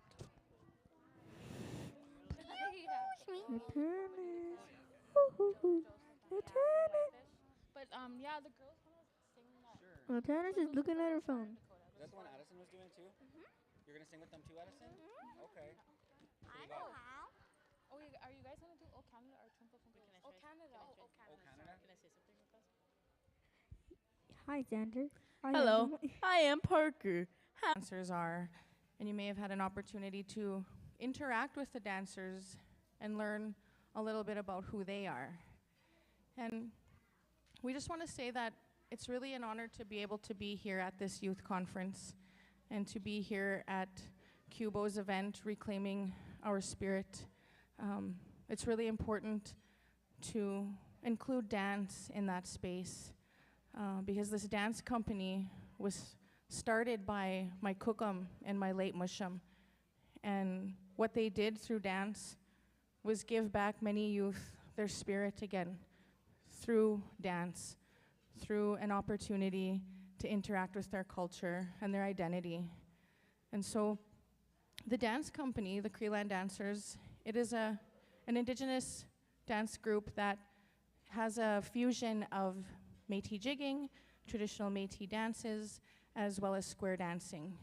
And what we do is we provide cultural enrichment through a unique experience of storytelling and dance.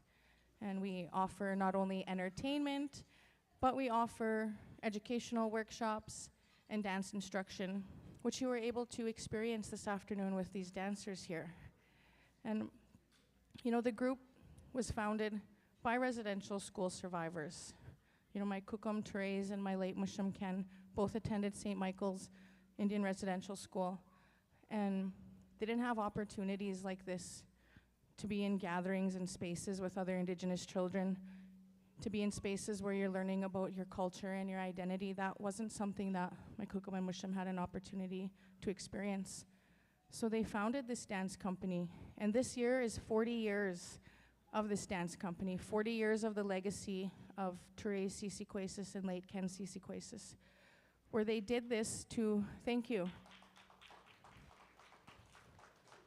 They formed this legacy because of youth just like you, that they knew they needed an opportunity to be in safe spaces, to be able to be proud of yourself, to know that you matter.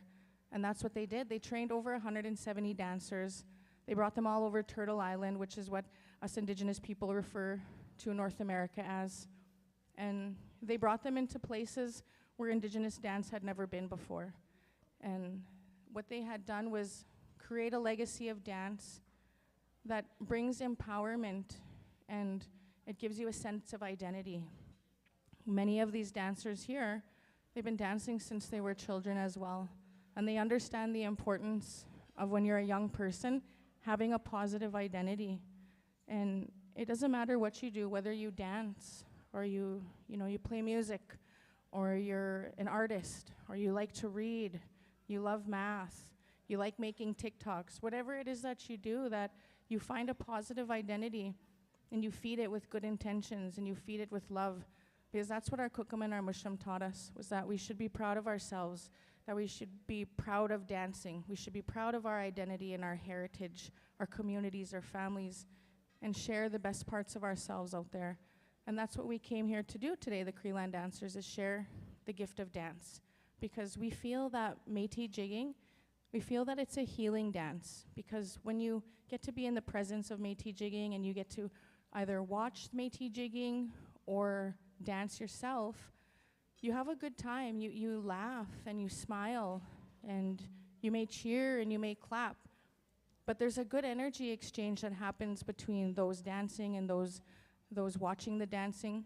It's healing, it's good energy, and that's what we come here for, because that's part of that process of reclaiming our spirit, is, having good energy exchanges between each other, honoring each other and respecting each other.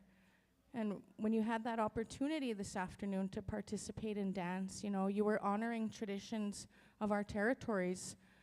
Wherever you come from, whatever nation you come from, whatever tribe you come from, the traditional practices of your people were the gifting of dance. That's why we have our powwow dancing, because dance is a ceremony, and we gifted that to each other through intertribal treaties and agreements. That's why the dance, such as the jingle dress dance, which belongs to the Anishinaabe people, is danced by somebody such as one of our dancers that's not here this evening, but Angel, who's Cree and a jingle dress dancer. That's why Cree people are able to dance a dance of the Anishinaabe, because of those intertribal agreements. So of course, when European people settled here, the first thing our people did was gift dance and share dance. So to honor those traditions, that's why Creeland always teaches the dance, and for you to participate was you also honoring those traditions. And we think that's really important. And so what we want to do to start up the evening and start off our performance is to share with you one of the more popular dances of the nation. And I know you had a chance to learn this dance in your workshop today, which is the Red River Jig. And the Red River Jig is one of those competitive style dances where traditionally and historically, people would want to show off their fanciest footwork. What we would like to do for you this evening is just share our favorite footwork. And we encourage you can take photos, you can take videos. If you like what you see, you can clap and cheer, because when you have a good time, the dancers have a good time. And like I mentioned, it's a healing dance, it's a good energy exchange, and we hope that you enjoy our performance this evening. And we're just honored to be able to be here with you all in a space where together we collectively work to move forward and reclaim our spirit and make our nation strong again. So with that, we'll get started with our first performance.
And that was the Red River Jig.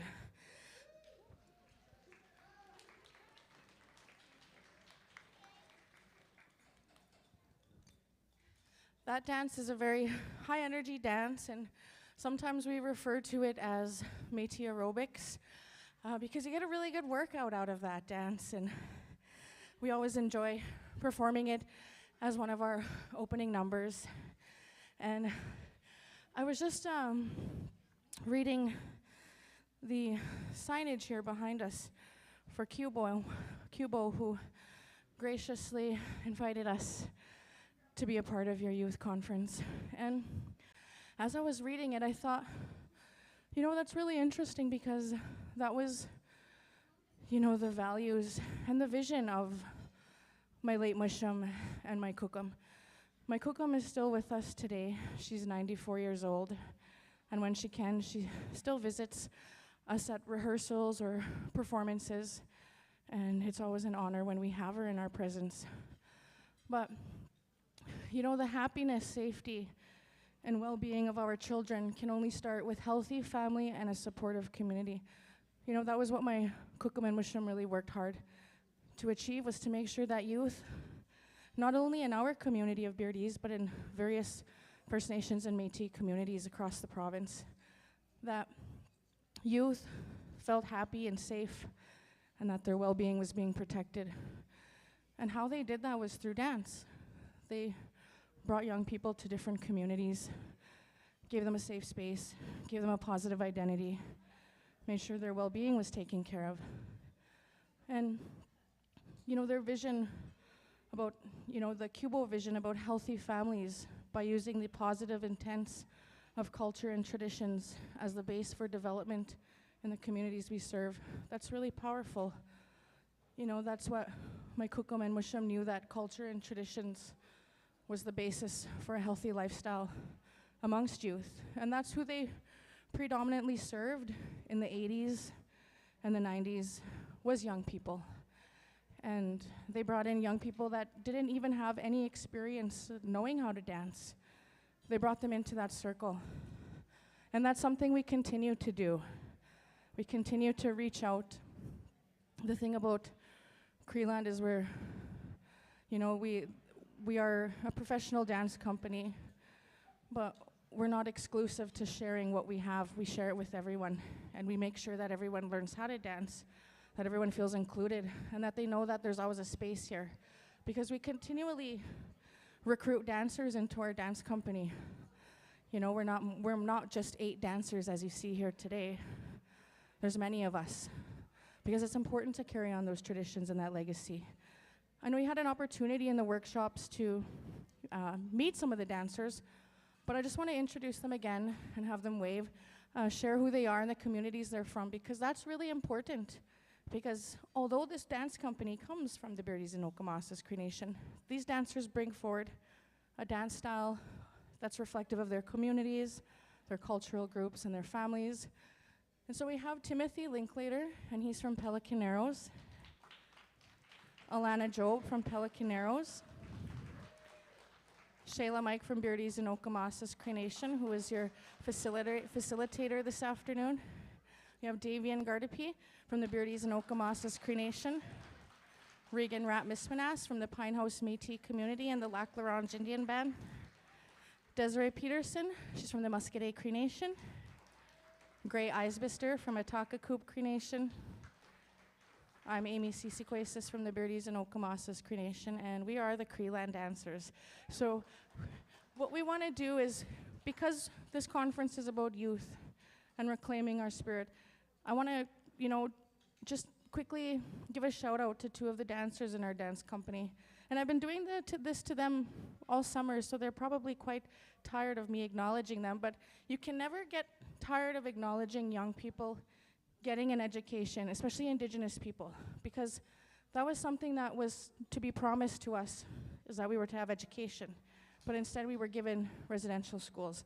So anytime a young person gets their education, it's something to honor, because there was a time when education system was something we feared, and now it's something we honor. So I'd like to acknowledge Davian Gardapi and Desiree Peterson. They both graduated high school in June, and we're both really proud of them. They both joined the dance company only this year in 2024, so they're new to our dance company. But you know, we honor our young people, and we always make space for them. And it's just an honor to be amongst all of you young ones, because you young ones are the future. You know, you're the ones that are going to make significant changes that our communities, our nations, and our families need. Because what you have is something most of you guys will think is sometimes a deterrent when trying to communicate with your young ones, but the technology right at the tips of your fingers, right in your hand, your cell phones. You have an unlimited access to knowledge right there. And so what that does is it empowers you. And you have spaces like this, conferences and opportunities to learn about your identity. And that's really empowering. So you can only imagine what it will be like when you're in 20 years from now and the types of changes that we see in our communities and our nations. And so with that, we're going to do a square dance now. It's gonna start off a little bit slow, but the fiddle tune's gonna pick up and the dancers are gonna get a little bit faster. If you can't really see from your seats, you know, you can come in closer and fill up these chairs up in the front. If you wanna take photos or videos, you're welcome to stand on the sides. We encourage that, and we're open and welcome photos and videos. And like we mentioned earlier, if you enjoy what you see, please let us know, because when you have a good time, we have a good time. And the louder you clap and cheer, the faster these dancers will dance.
So we'll just give the dancers a few moments to catch their breath, have some water before we do another performance for you all.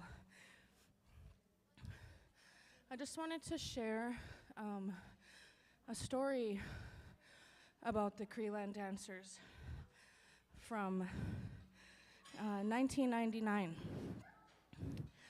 So at the time, I was 14 years old, and I've been dancing with the Creeland dancers since I was 4 years old.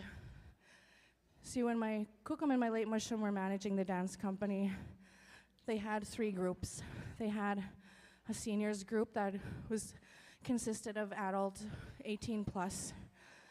They had an intermediate group that was children 13 to 17. And then they had a children's group, which was usually in ages from 4 to 12.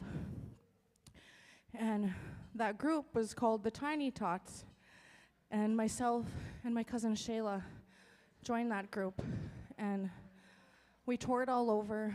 We went to competitions and jamborees. We competed. And quite often, when we would attend competitions, my Kukum and my late Mushum's dance group would always take first place. So we had this legacy of being championship dancers. And in that year, in 1999, our dance group was invited to what is now called Inspire, but back in 1999 was called the National Aboriginal Achievement Awards. And we were invited to Regina, where they had us stay in a hotel for 17 days. And we were just teenagers, 14, 15, 16. We worked with a professional choreographer, and we danced alongside another dance group of teenagers from Norway House, Manitoba, called the Tommy Dixon Memorial Square Dancers. And so the 16 of us youth spent 17 days together, and we spent every day rehearsing and practicing.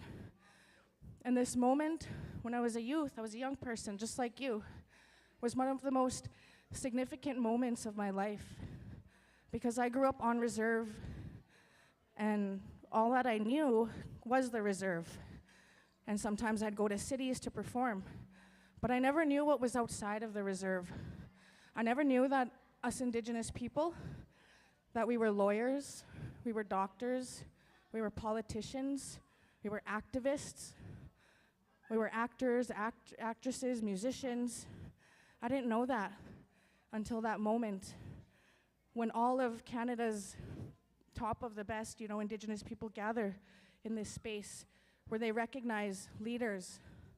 And in that moment, I realized that there was much more out there than just our reserves, that there was a big world out there, and that I could be something more than just on the reserve. That I could, if I wanted to, be a lawyer, a doctor, a politician, an activist, an actor, a musician. I could. And then I realized in that moment, I already was doing something. I already was being somebody, because we got to be in that space amongst them in dance. And it's important for me to share that, because it's important for you to understand that there's so much more out there, that there's so much opportunity for you, that you can do things, you can change your community, you can change your family, your nation, you can change your own life. And it all starts with having a positive identity. And that's how you reclaim your spirit, because in that moment, being in that space, thankfully, because of my Kukum and my late Mushum, in a space next to my cousin and my sister, we reclaimed our spirit in a moment where we realized that our people mattered and we were doing powerful things. And that's what's really inspiring when you come into these spaces and see young people having a good time with each other, enjoying a good meal, smiling, laughing, enjoying each other's company. That's healing. And so I just want to say that, we're honored. We truly are. Any opportunity to be invited into spaces after 40 years is truly an honor. And so with that, we want to do another square dance for you. This one is a little bit faster. And this one is a special dance that we like to perform. We made it in honor of a community that invited us to dance, and it's a community that one of our retired dancers is from. And it's the dance is called Moosonee, and we named it after the Moosonee Cree Nation in Ontario. And so we will perform this dance for you. And like I had mentioned earlier, you know, you can come and fill these seats up closer. If you want to take photos and videos, you're welcome to. And please don't run off, because after this dance, we're going to do our finale. And that's always one of the most popular ones. That's the fastest dance that we perform, the most high energy. And we tell people it's an opportunity to see the fastest feet in Saskatchewan. So stay close by. We're going to do a square dance for you, and then we're going to finish up our set after that with the Orange Blossom Special.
was that, everybody?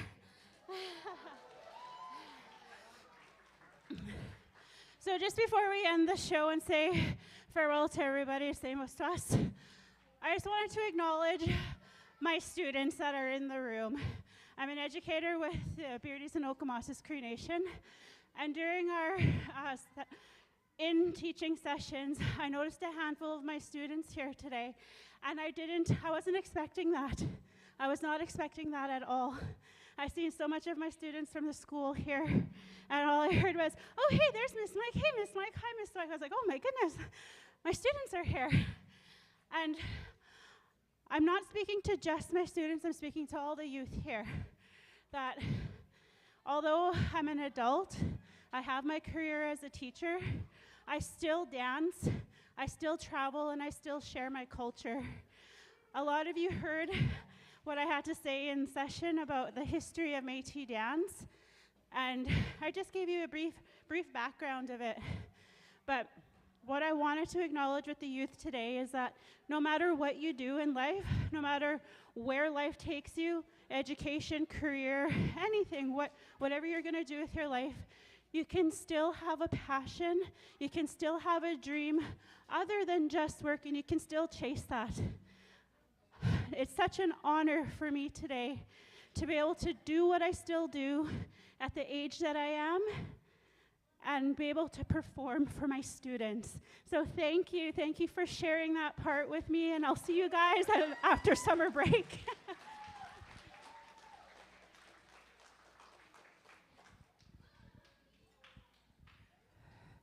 I wanted to quickly share that our photographer that is here with us this evening, Curtis Cameron, is a former Creeland dancer. He's a retired Creeland dancer, and he's from one of the original groups from the beginning of the dance company. And so I'm going to get Alana to cue up the Red River Jig. And we're gonna have Curtis come up and do the Red River Jig, but I think that Curtis needs a partner on the dance floor. I don't think we should make him go up by himself.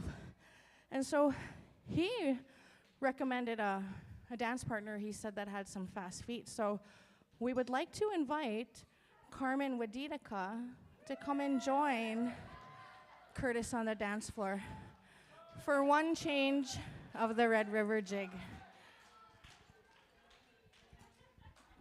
I think Carmen needs a little bit of encouragement from our youth.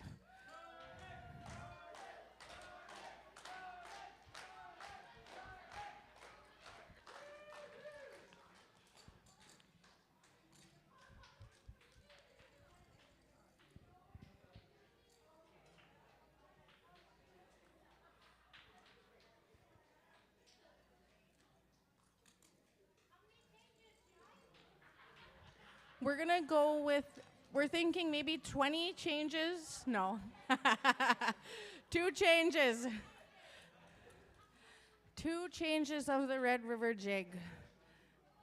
And thank you, Carmen, for joining Curtis on the dance floor.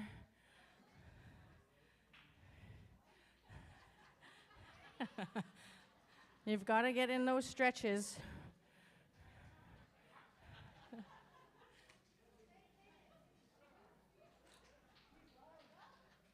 Are you guys ready?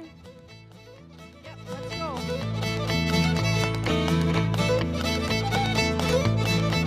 Let's give them some encouragement, guys. Whoa, way to go. Look at those fast feet.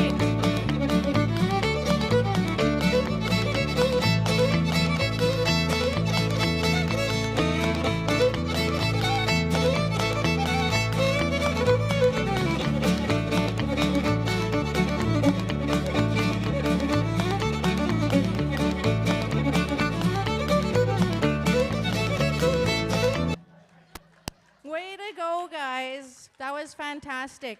You know, we're always looking for extra dancers. So come join us after. We'll suit you up, find you guys each an outfit, give you the information to go on tour with us. But we just wanted to say thank you to QBOW for inviting us Creeland dancers out. Yeah.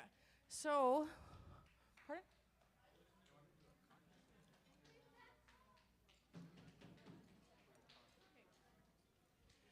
So before we part ways with you, we're going to call Shayla back up to the mic, and we're going to do something with you all, some jigging, some dancing, because you all took part in some workshops today, so I think it's important that we end off this session with you sharing some dance with us as well.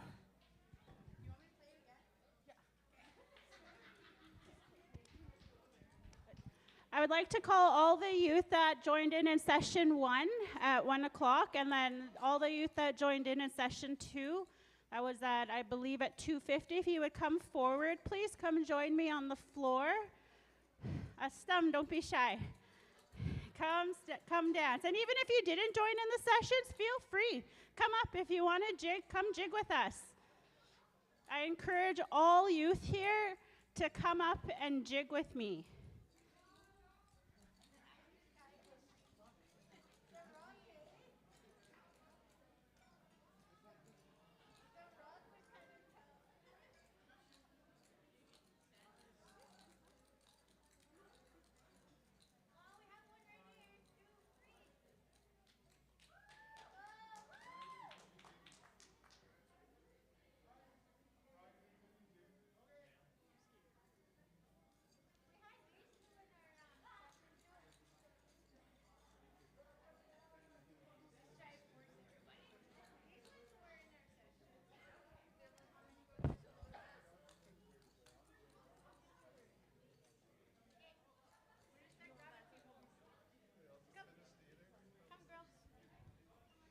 So there is going to be some prizes for the jigging. So if the youth want to have a chance in winning some cool prizes, I really encourage you to come up and show us your fancy feet. So come forward. Don't be shy. And I will say it again, there are prizes to be won. And if it's prizes from QBOW, we know they're going to be deadly.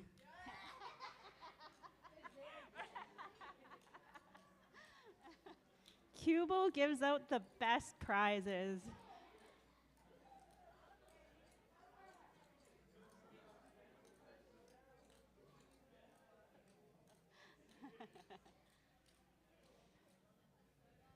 Any youth in the back there that want to come and jig, you have a chance to win some prizes.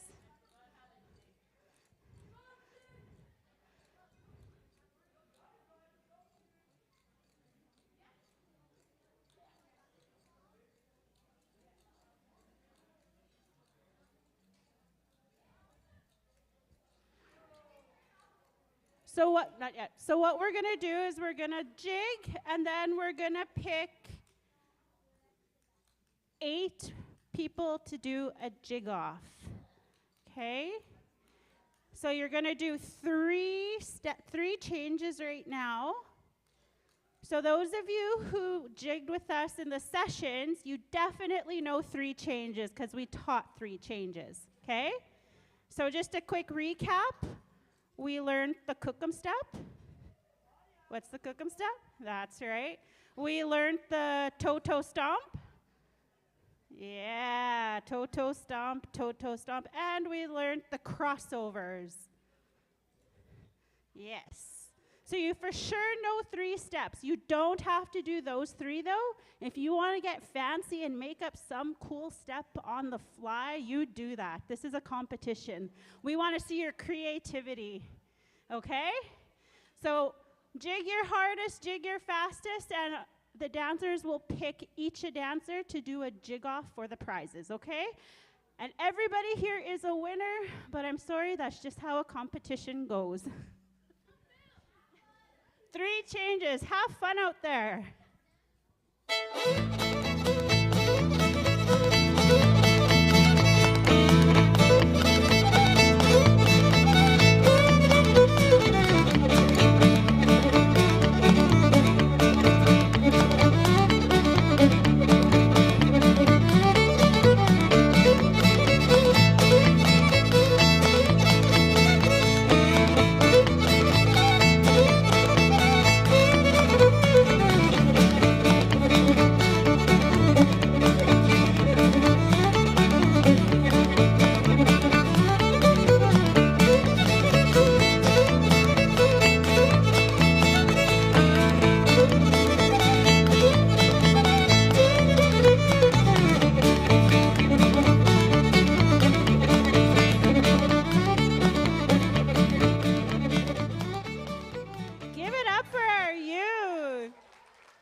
Good work.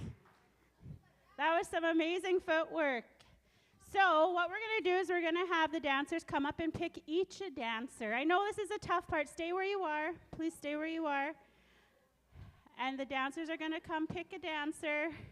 This is such a tough part. I wish everybody could win, but that's just not how life is. These are some good life lessons right now. We're picking 8, so each one. Yeah.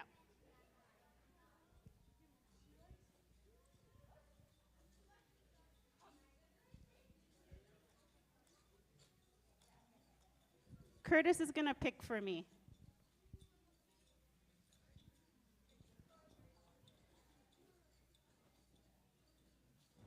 So all the dancers that were picked, you can just move forward.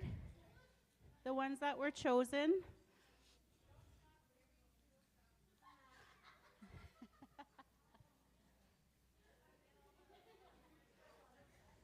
Yes, so we should have 8 dancers there. Thank you, everybody who participated. Thank you so much. You guys did such a brave thing. What's up?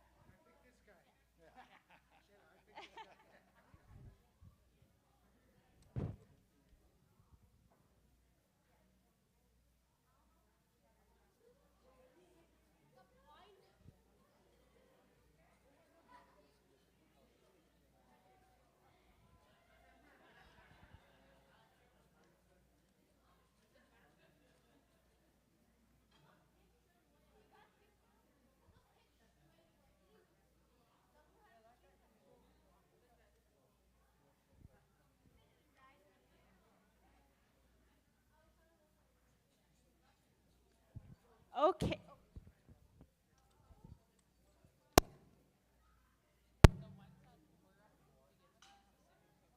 So the ones who just sat down that weren't chosen right here, please come to the corner over here. The ones that just came and sat down. Come to the corner over here, please. Okay? Go see Carmen in the corner. If you were jigging, please go see Carmen. Okay. So how this will work is we will get Amy and Gray. They are going to be in charge of picking the top 2. Okay? So you guys are going to do 2 more changes, so 2 fancy steps. And then the top 2 will be chosen to win a prize. And then those who won't be chosen, you will still get a cool gift card from Carmen in the back, okay? All right. 2 changes. Fiddle player, take it away.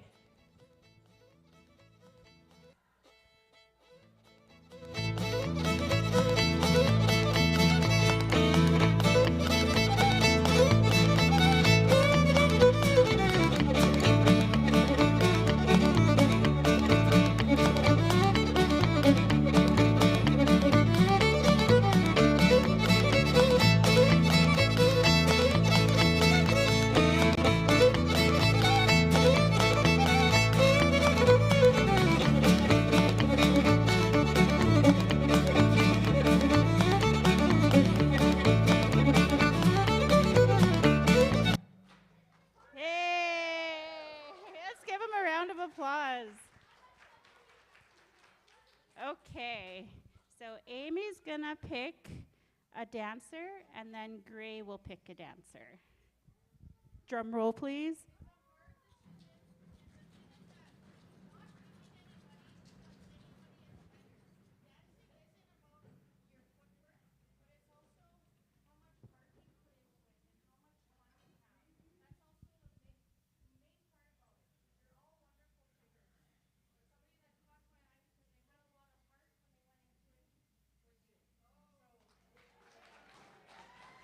Mr. Dre.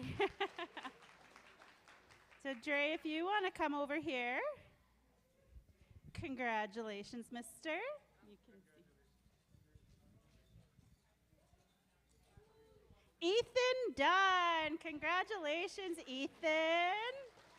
You can see that, Ken. back. So everybody else come over here and you can come see Carmen in the corner.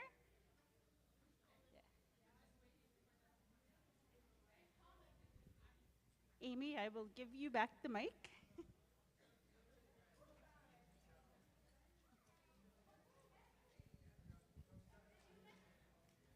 Let's give a round of applause to our jiggers.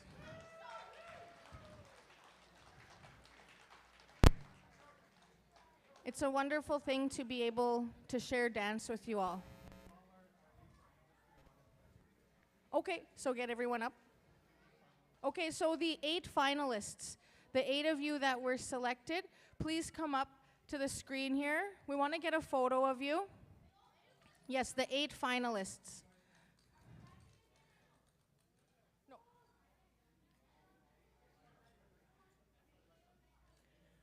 We, the Creeland dancers, are so proud of all of you, for participating. Sometimes it can be hard to try something new, but we always tell people, and I'm sure Shayla shared this in the workshop, that it's always a safe space. And it's when you're in the presence of the Creeland dancers, we want you to know that, we fully embrace every child matters. And we hope that you had a wonderful day with us, because I know the dancers sure enjoyed their time out here with you all. And if you're on social media, please do look us up on Facebook, on Instagram, on TikTok, under Creeland Dancers. And we have a website as well, creelanddancers.ca. We offer entertainment, dance instruction, educational workshops.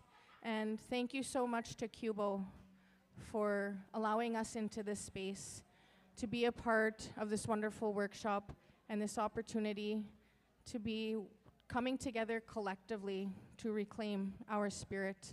Because when we do that type of healing work together, we only make our nation stronger. So with that, on behalf of the Creeland dancers, thank you.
Can you guys hear me? So thank you to everyone that participated in the jigging contest, and thanks to Curtis Cameron for getting me up there. Even though I don't know how to change, but whatever. We're gonna go into the talent show. please come in and support our youth. They were working really hard on the talent show as well. Thank you to our youth that participated with the jigging contest. So we're giving it to LJ and the crew here, and we're gonna go on with the talent show. After the talent show is done, we'll ask you guys to all leave the room for a bit. They're gonna set it up for the dance, and we'll be done to dance by 9:30.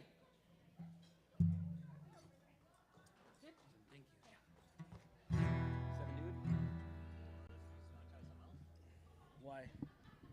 We could. Yeah, we could.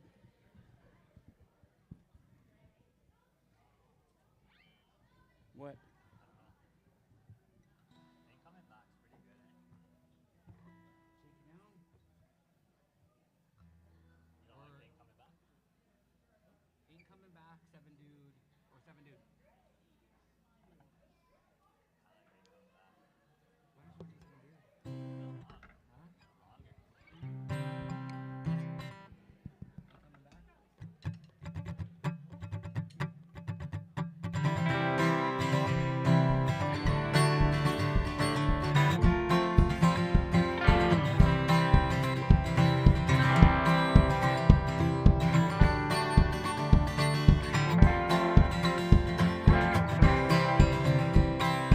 Why did you make this mistake again? Lost your lover, lost your closest friend. In the block songs that all over ground. It's hard to build walls that keep on falling down. Told you 1 time, told you 2 times, told you 3 times, but I'm not coming back. Told you 4 times, 100 more times, on the floor crying, but I ain't coming back. So I ain't coming back.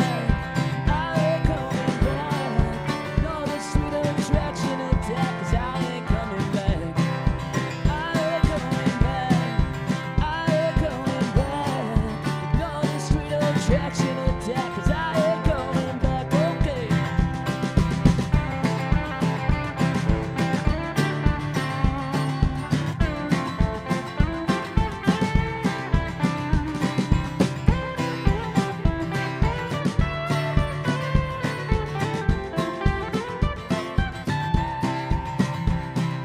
Taking back the life you stole from me. I guess I'm to blame. I gave you the key. You didn't play the games you wish, but I gotta tell you this. I ain't coming back. I ain't coming back. Ignore the sweet attraction attack, 'cause I ain't coming back. I ain't coming back. I ain't coming back. Ignore the sweet attraction attack, 'cause I ain't coming back. Okay.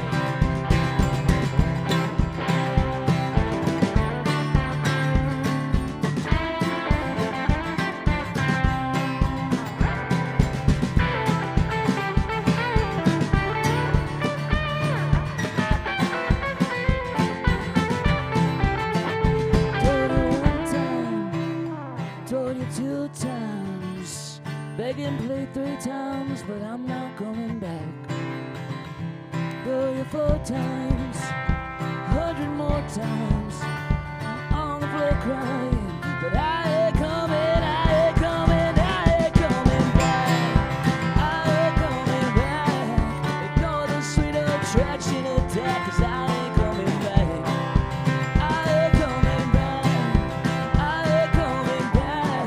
Ignore the sweet attraction attack, 'cause I ain't coming back.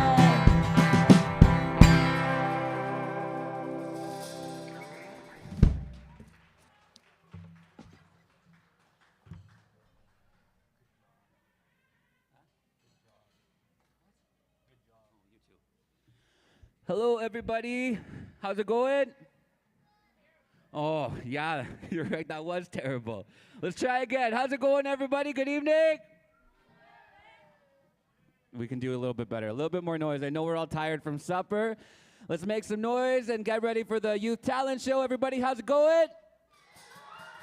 Oh, so much better. Thank you. My name is LJ Tyson, And this is Colton Kimbley on drums, Colin Clausen over there on guitar. We had the privilege of doing the music workshop today, and we got to work with an incredible group of youth, and that we're very excited to start welcoming up to the stage. We're going to start with Pearson and Dakota. Pearson and Dakota, you want to come on up? Come on, give them some encouragement.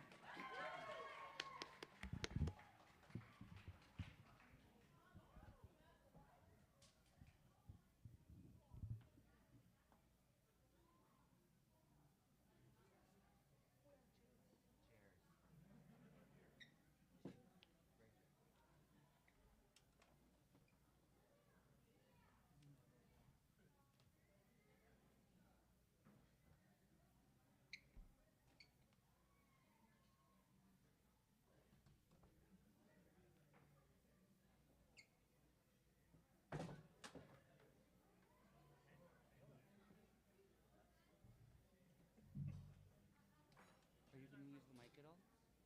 You are? Okay. Between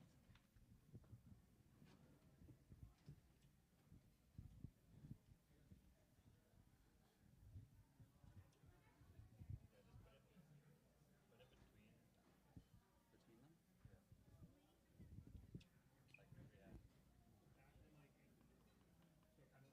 Oh, he doesn't want. He just wants his vocals. Yeah. Yeah. Yeah, so it's like the backside being down towards the end, then it rejects the drum. Oh, I see what you're saying. As much as possible. Okay,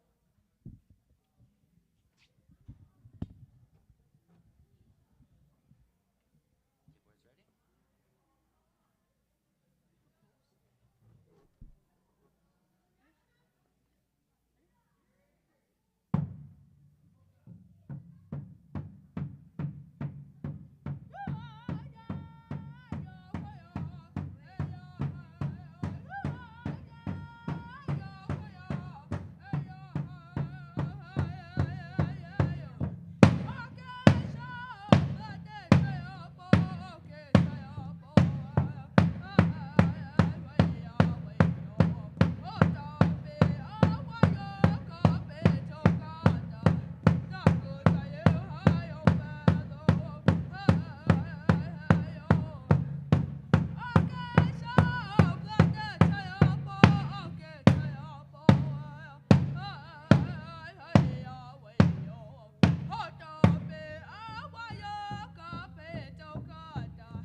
All right, let's give them another round of applause.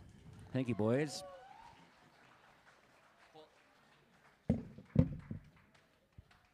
Alrighty, next up we'll have Addison, Jaslyn, Carmela, Bliss, Natanis, and Amanda come up and sing for us. I think they had some more friends with them too coming to join them sing.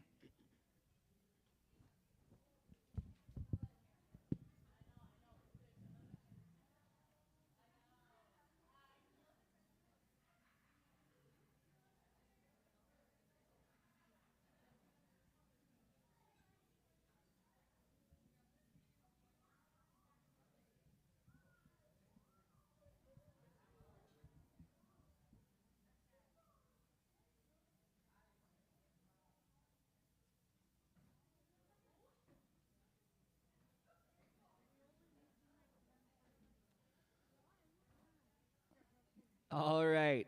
Here they are singing "O Canada" in Dakota.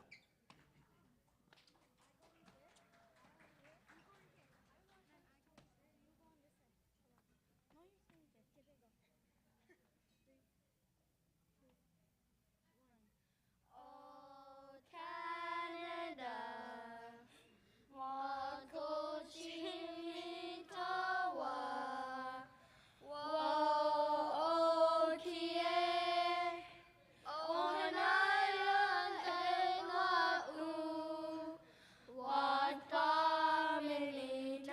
Duzata, Kachutanka Owas, Bedihena Ikinaku Iotawakida.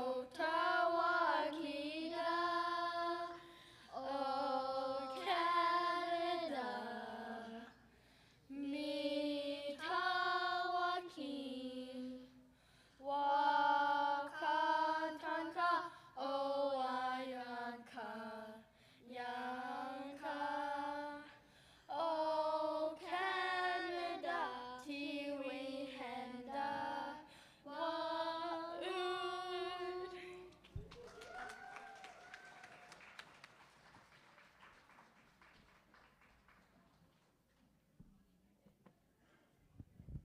Thank you so much, girls. So next up, we're going to have Nathaniel come up and do some guitars for us. And Nathaniel, you're in here still? There you are. Come on up. In our workshops today, the kids got to experience playing some drums, bass guitar, acoustic guitar, electric guitar, and of course singing. And the best thing was seeing the kids encourage each other. I think that's so awesome. Music is so much about community and staying connected. And I think our last couple performances were the perfect example of that. But like I was saying, it was so nice to see the kids encouraging each other and lifting each other up through music. So thank you, kids, for doing that and encouraging each other to get up here. I really want to tell you all how important I think the arts are to our communities as well, too. Anything that we can do, youth, parents, adults, our elders, anything we can do to support the arts, I think is a way to heal our communities, is a way to bring our communities closer together. And so I really want to thank QBOW and Carmen for inviting us out to share our music with you guys. So thank you. Shout out to QBOW and Carmen. Thank you.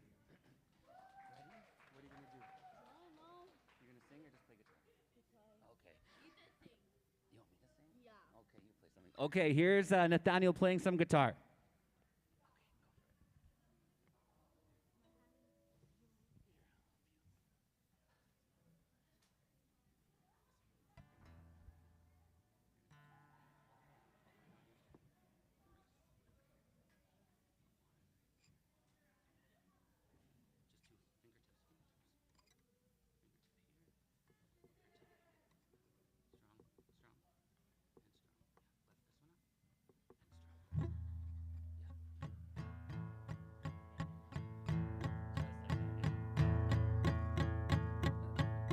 Can I get everyone clapping like this? 1, 2, 3, 4. 1, 2, 3, 4. 1, 2. He asked me to sing with him, but I don't really know what to sing, so we're gonna make up something together. Ready? Say Q. Say B. Say O. Say W. QBOW. QBOW. Nathaniel. Awesome, thank you. Thanks, buddy. Give it up for Nathaniel.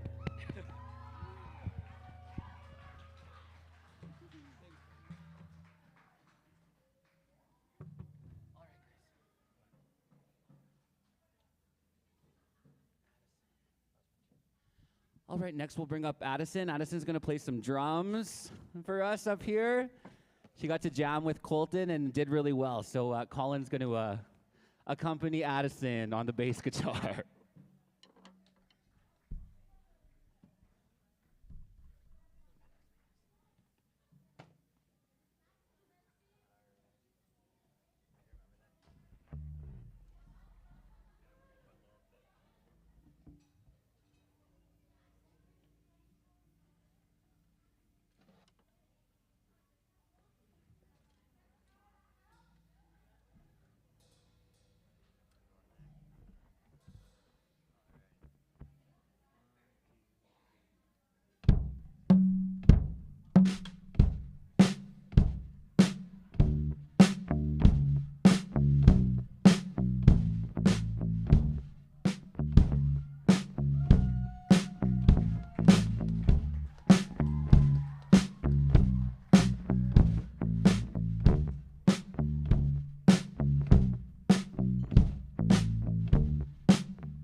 Awesome.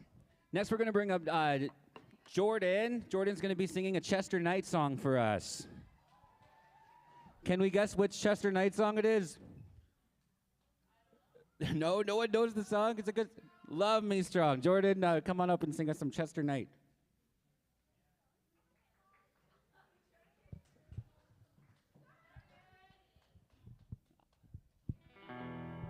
Let's give her some encouragement, everyone. Come on up, Jordan.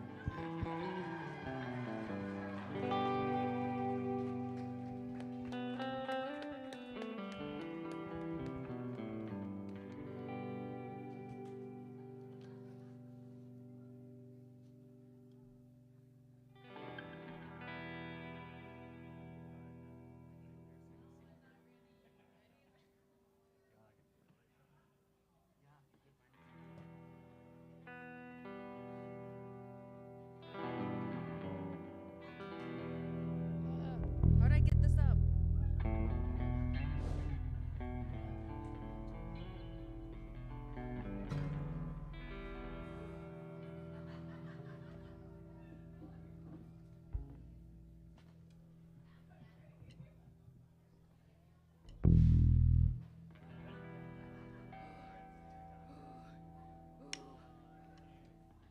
Wait.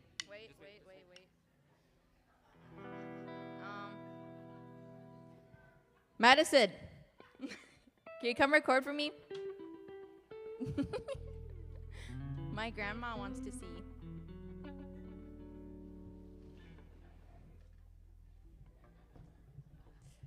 I'm real scared. Okay, you gotta sing.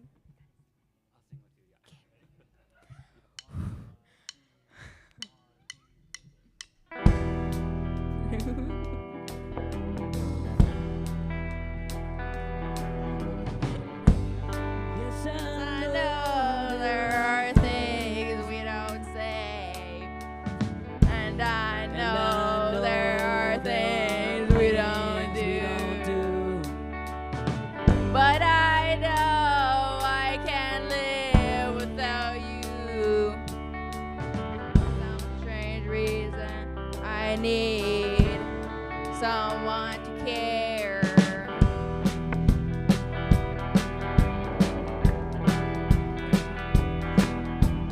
Wonder if you realize just how you make me feel when you say your love for me is not real.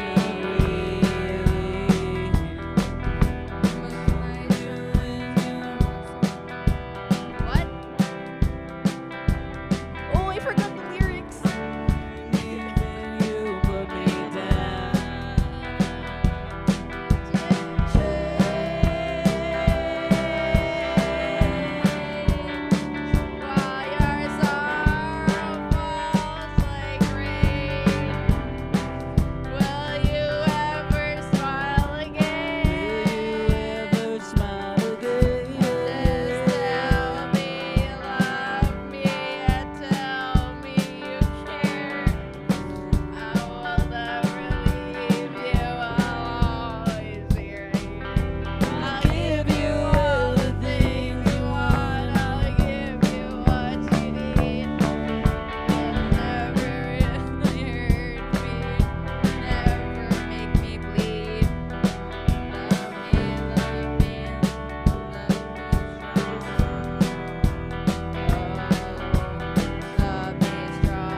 all night long.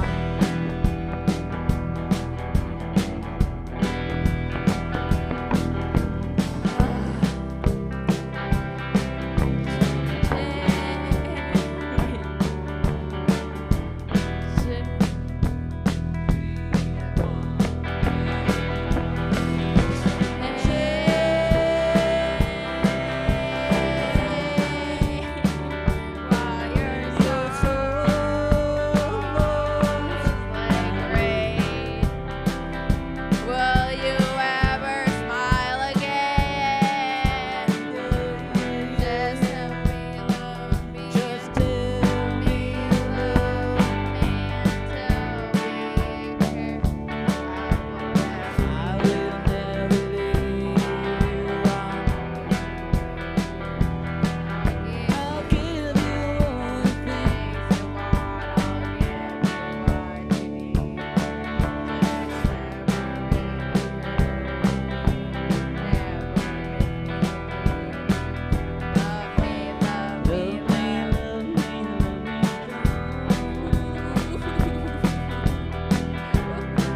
I forgot the lyrics again. All night long. Awesome. Thank you, Jordan.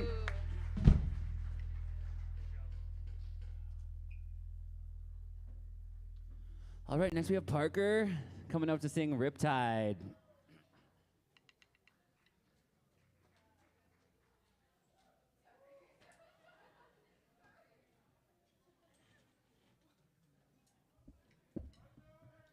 I'm not sure if I'm ready.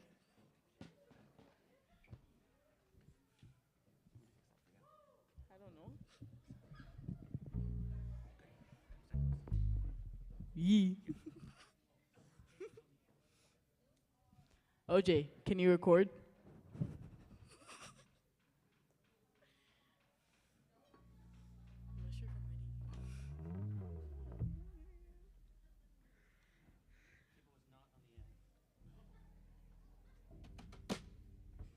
So, y'all ready?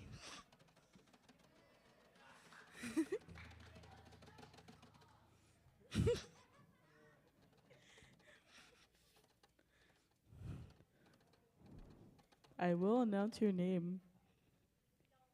I'm sure I will.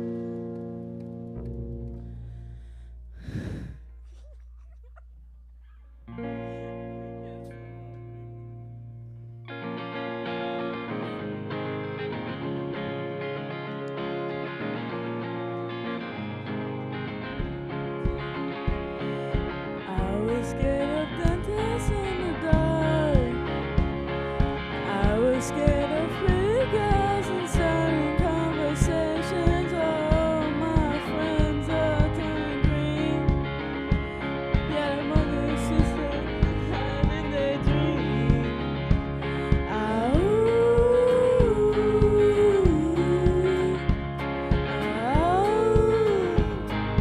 Climb unstuck. Later, running down to the riptide, taken away to the dark side.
closest thing to Michelle Pfeiffer that you've ever seen. Oh, lady, running down to the riptide, taken away to the dark side. I wanna be your left-hand man. I love you when you're singing that song. And I got lump in my throat 'cause you're gonna sing words wrong. Oh, lady, running down to the riptide, taken away to the dark side. I wanna be your left-hand man. I love you when you're singing that song. And I got a lump in my throat 'cause you're gonna sing words wrong. Yeah, I got a lump in my throat 'cause you're gonna sing words wrong.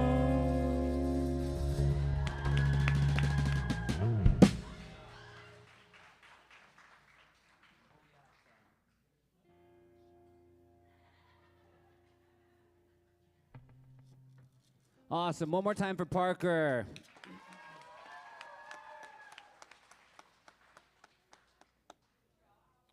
I am so proud of the youth so far. What does everyone think? Yes, awesome. Next up, we'll bring up Jasmine to sing Shallow.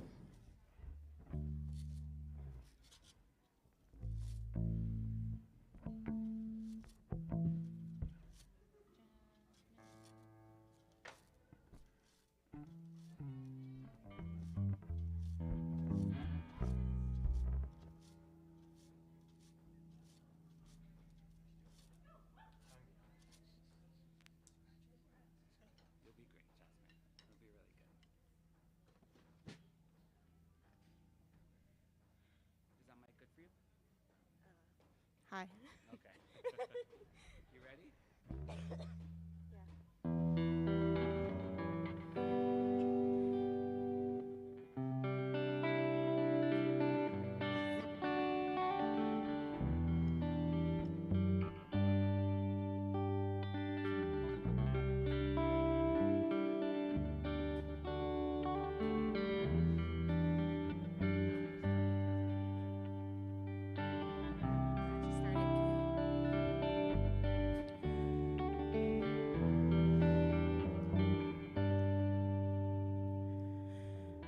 Tell me something, boy.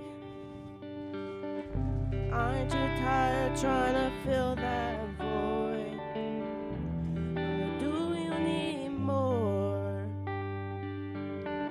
Ain't it hard keeping it so hardcore? I'm falling. In all the good times I find myself longing for change. In all the bad times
Okay, give her another round of applause. That was amazing.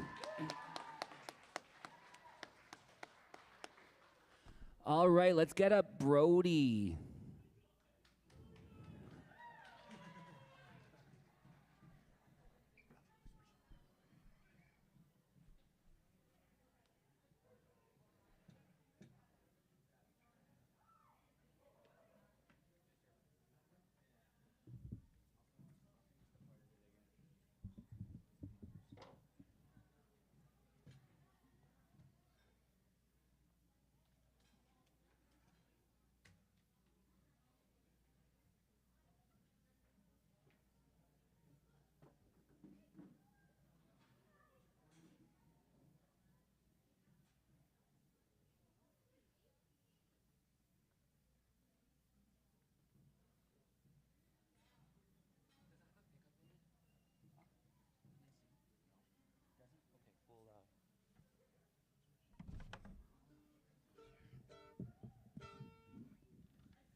Hi, guys.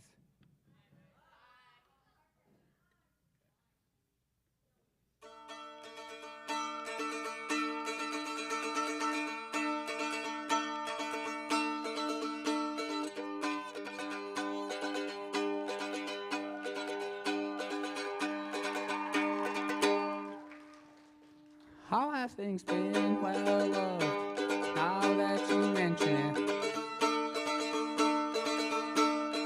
my folks still probably speaking these two-word sentences. I'm saying too much, but you know how it gets out here. No winter cold, keep out all the cold of your atmosphere.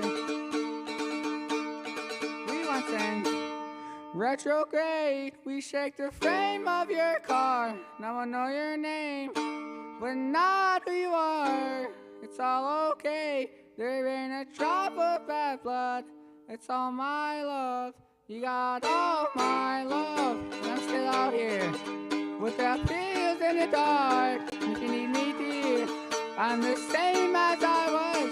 It's all okay, there ain't a drop of bad blood.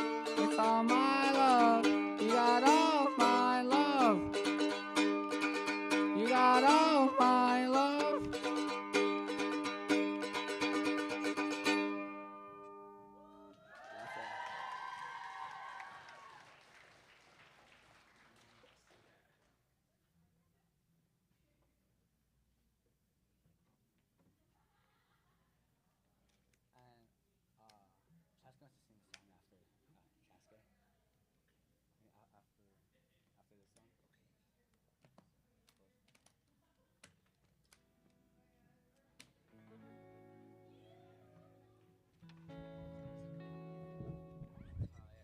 Addison's going to come up and join as well.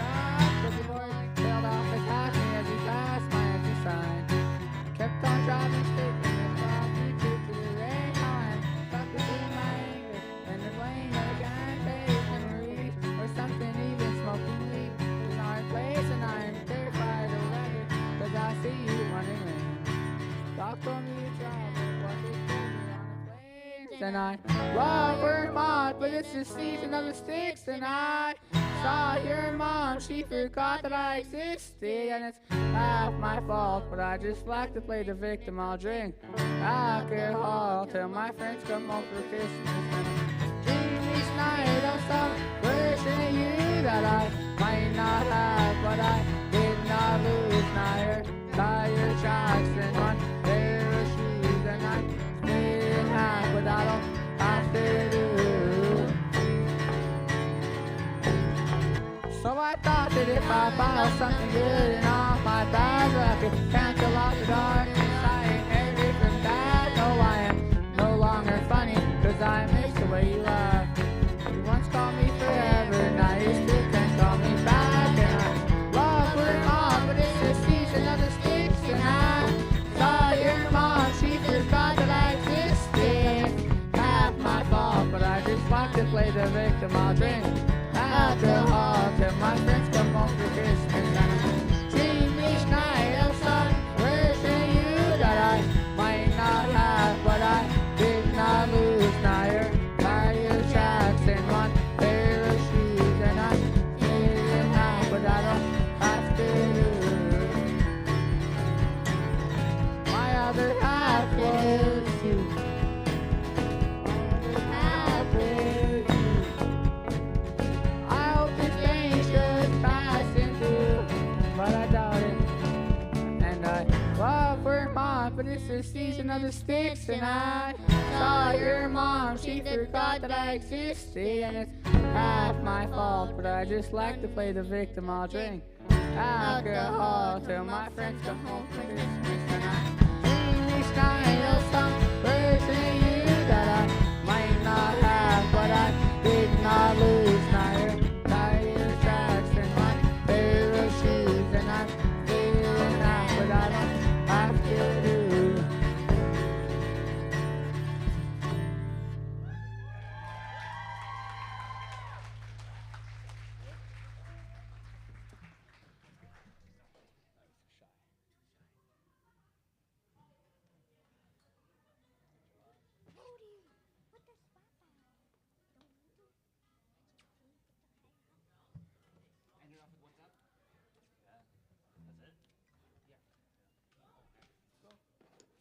Wait, oh, did you sing Wagon Wheel? You want to sing Wagon Wheel? Yeah, with Chaske. Okay. I can play it. You want to play it? Yeah. Nice. I know. Yeah, I used to cable. You do use? Yeah, kind of second.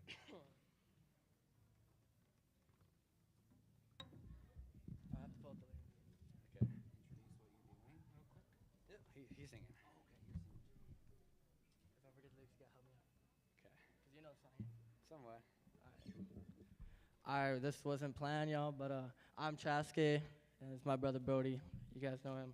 But we're gonna be doing Wagon Wheel, and we don't really know the song all too well, but this guy knows he knows the song on guitar, and he wanted me to come up and help him sing it. So we're gonna do it.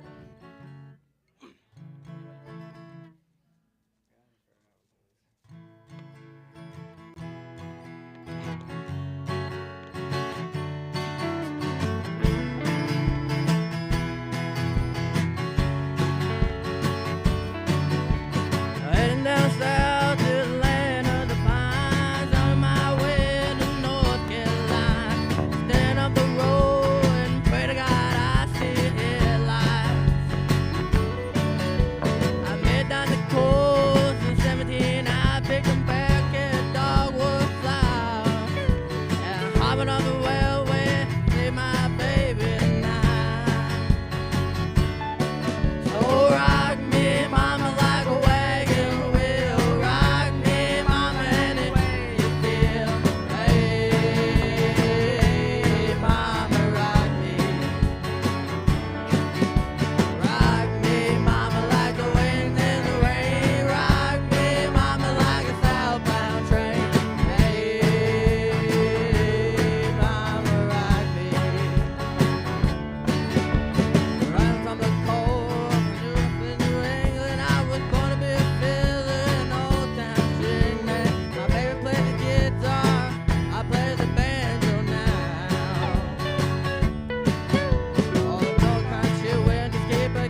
caught a trucker out of Philly, had a nice long toe. But he's a hit or with from the Cumberland Gap to Johnson City, Tennessee. I gotta get a move on before the sun. Heard my baby calling my name and I know that she's the only one. If I didn't rally, at least I will die free.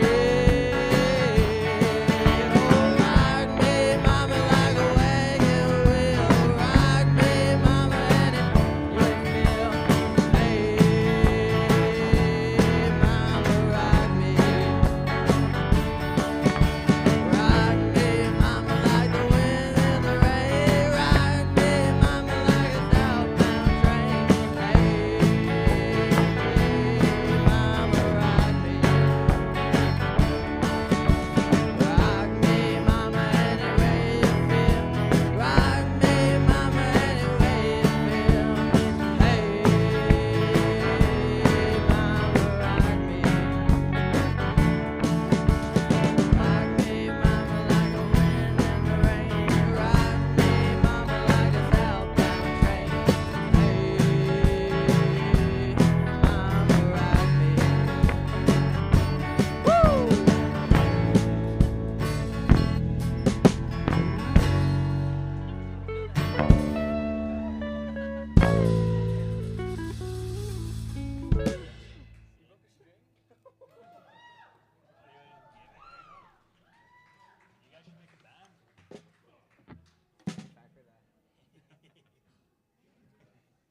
All right, we got one more for you.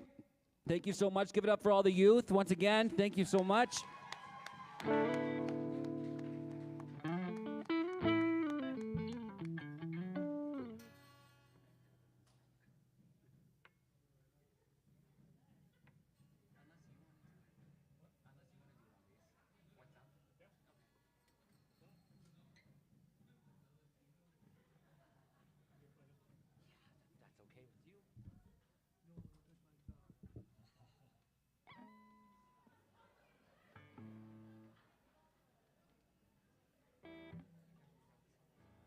All right, I want everyone to sing along on this song, okay? It's a real easy chorus. I promise you, you'll know it. And if you don't know it, you'll learn it in like 2 seconds.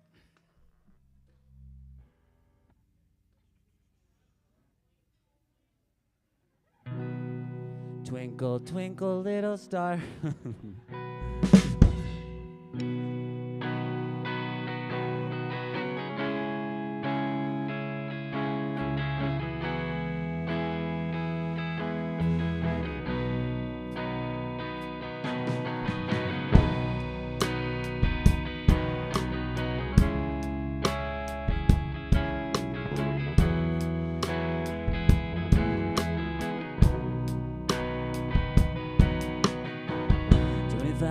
In my life is still trying to get up that bright big hill of home, for destination.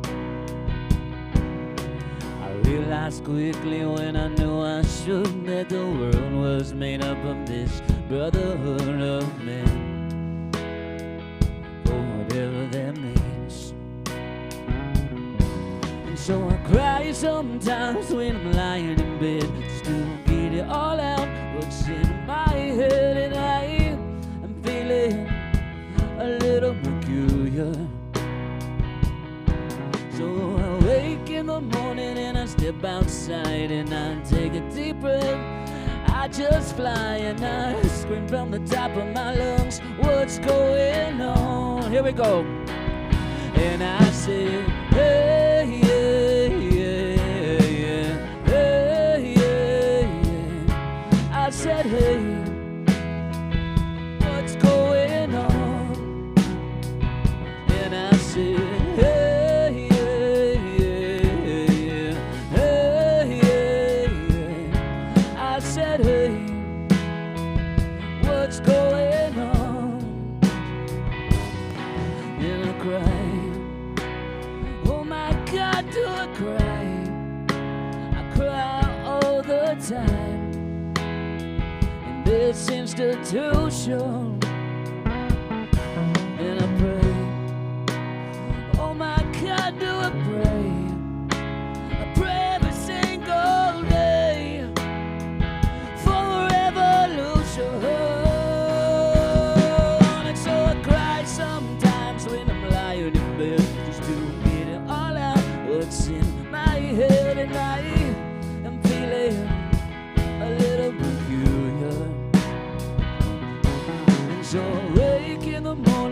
step outside and I take a deep breath. I just fly and I scream from the top of my lungs, what's going on? And I say, hey, yeah, yeah, yeah, hey, yeah. I said, hey, what's going on? And I said, hey, yeah, yeah, yeah, hey, yeah, yeah. I said, hey, what's going on? Okay, one time I want to hear you sing it. And I said, hey, yeah.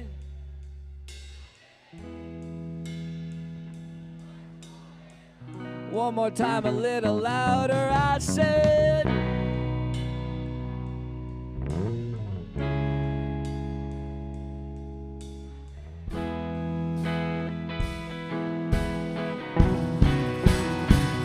and I said, hey, yeah, yeah, yeah, yeah, hey, yeah, yeah. I said, hey, what's going on? And I said, hey, yeah, yeah, yeah, yeah, hey, hey, hey. I said, hey, what's going on? 25 years and my life is still trying to get up that great big hill of hope. Oh, destination. Thank you so much. Keep supporting the youth. Keep supporting the arts. And see you again soon. Thank you.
Check.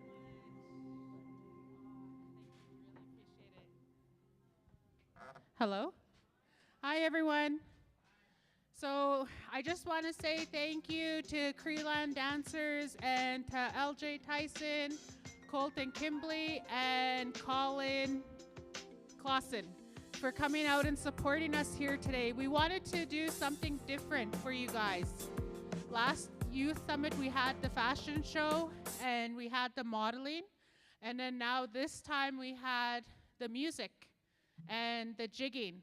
So I really hope you guys enjoyed it. I really enjoyed watching you guys, watching our youth show that confidence, and even coming out and trying it out.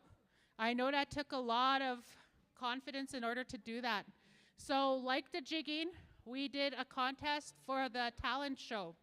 And we had 2 judges that are in here. One's a visitor, and then we have one that's here to do our presentation tomorrow.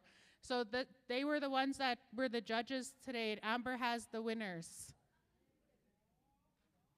Drum roll.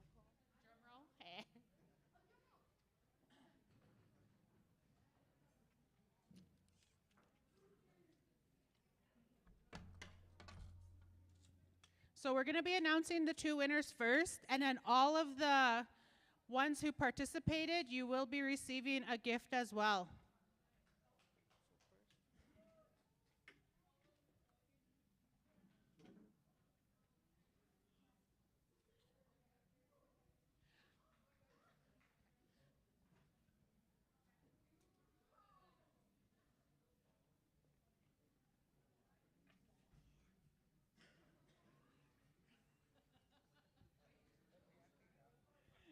Okay, let's have a drum roll.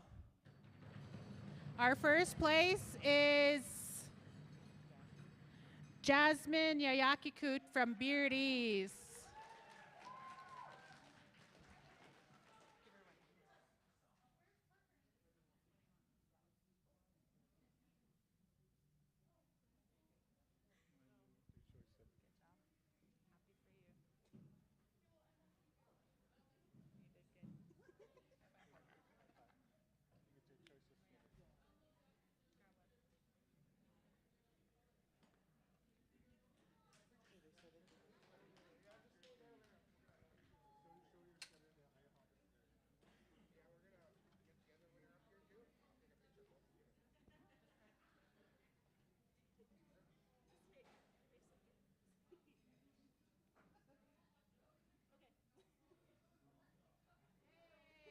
Let's give her a round of applause, everybody.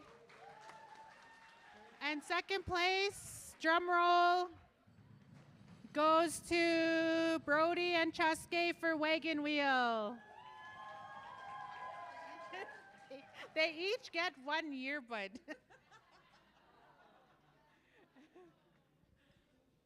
have to get you guys another prize. We'll just go waxy beers. Just kidding. You guys can each pick a sweater or a shirt. Okay, yeah, take a picture.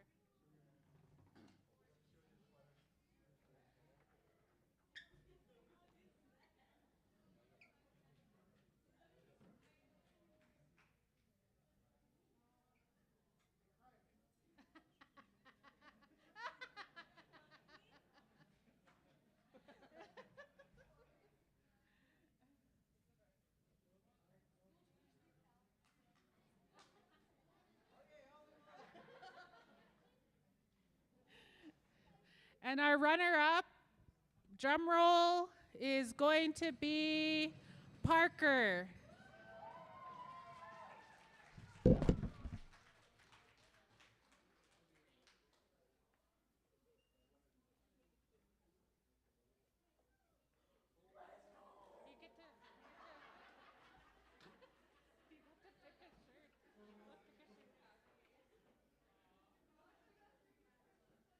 Yeah, okay, take a picture.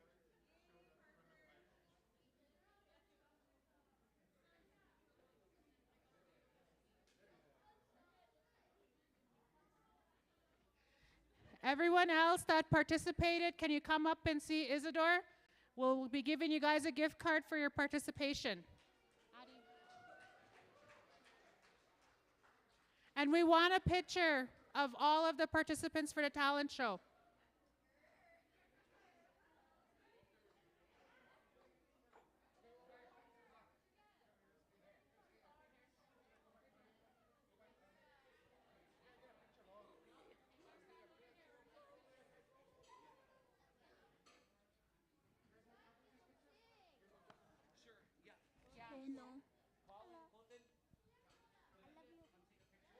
If you participated, come get in the picture. Yeah, everyone. Pearson, everyone that participated. We're just waiting for, are you all here? Okay.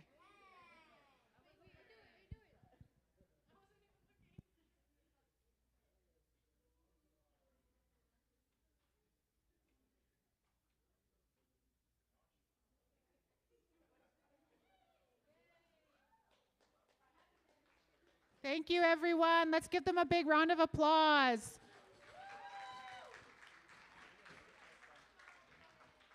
So what we're going to do now is chaperones, you're free to take your children out there. We got to clear out the room for about maybe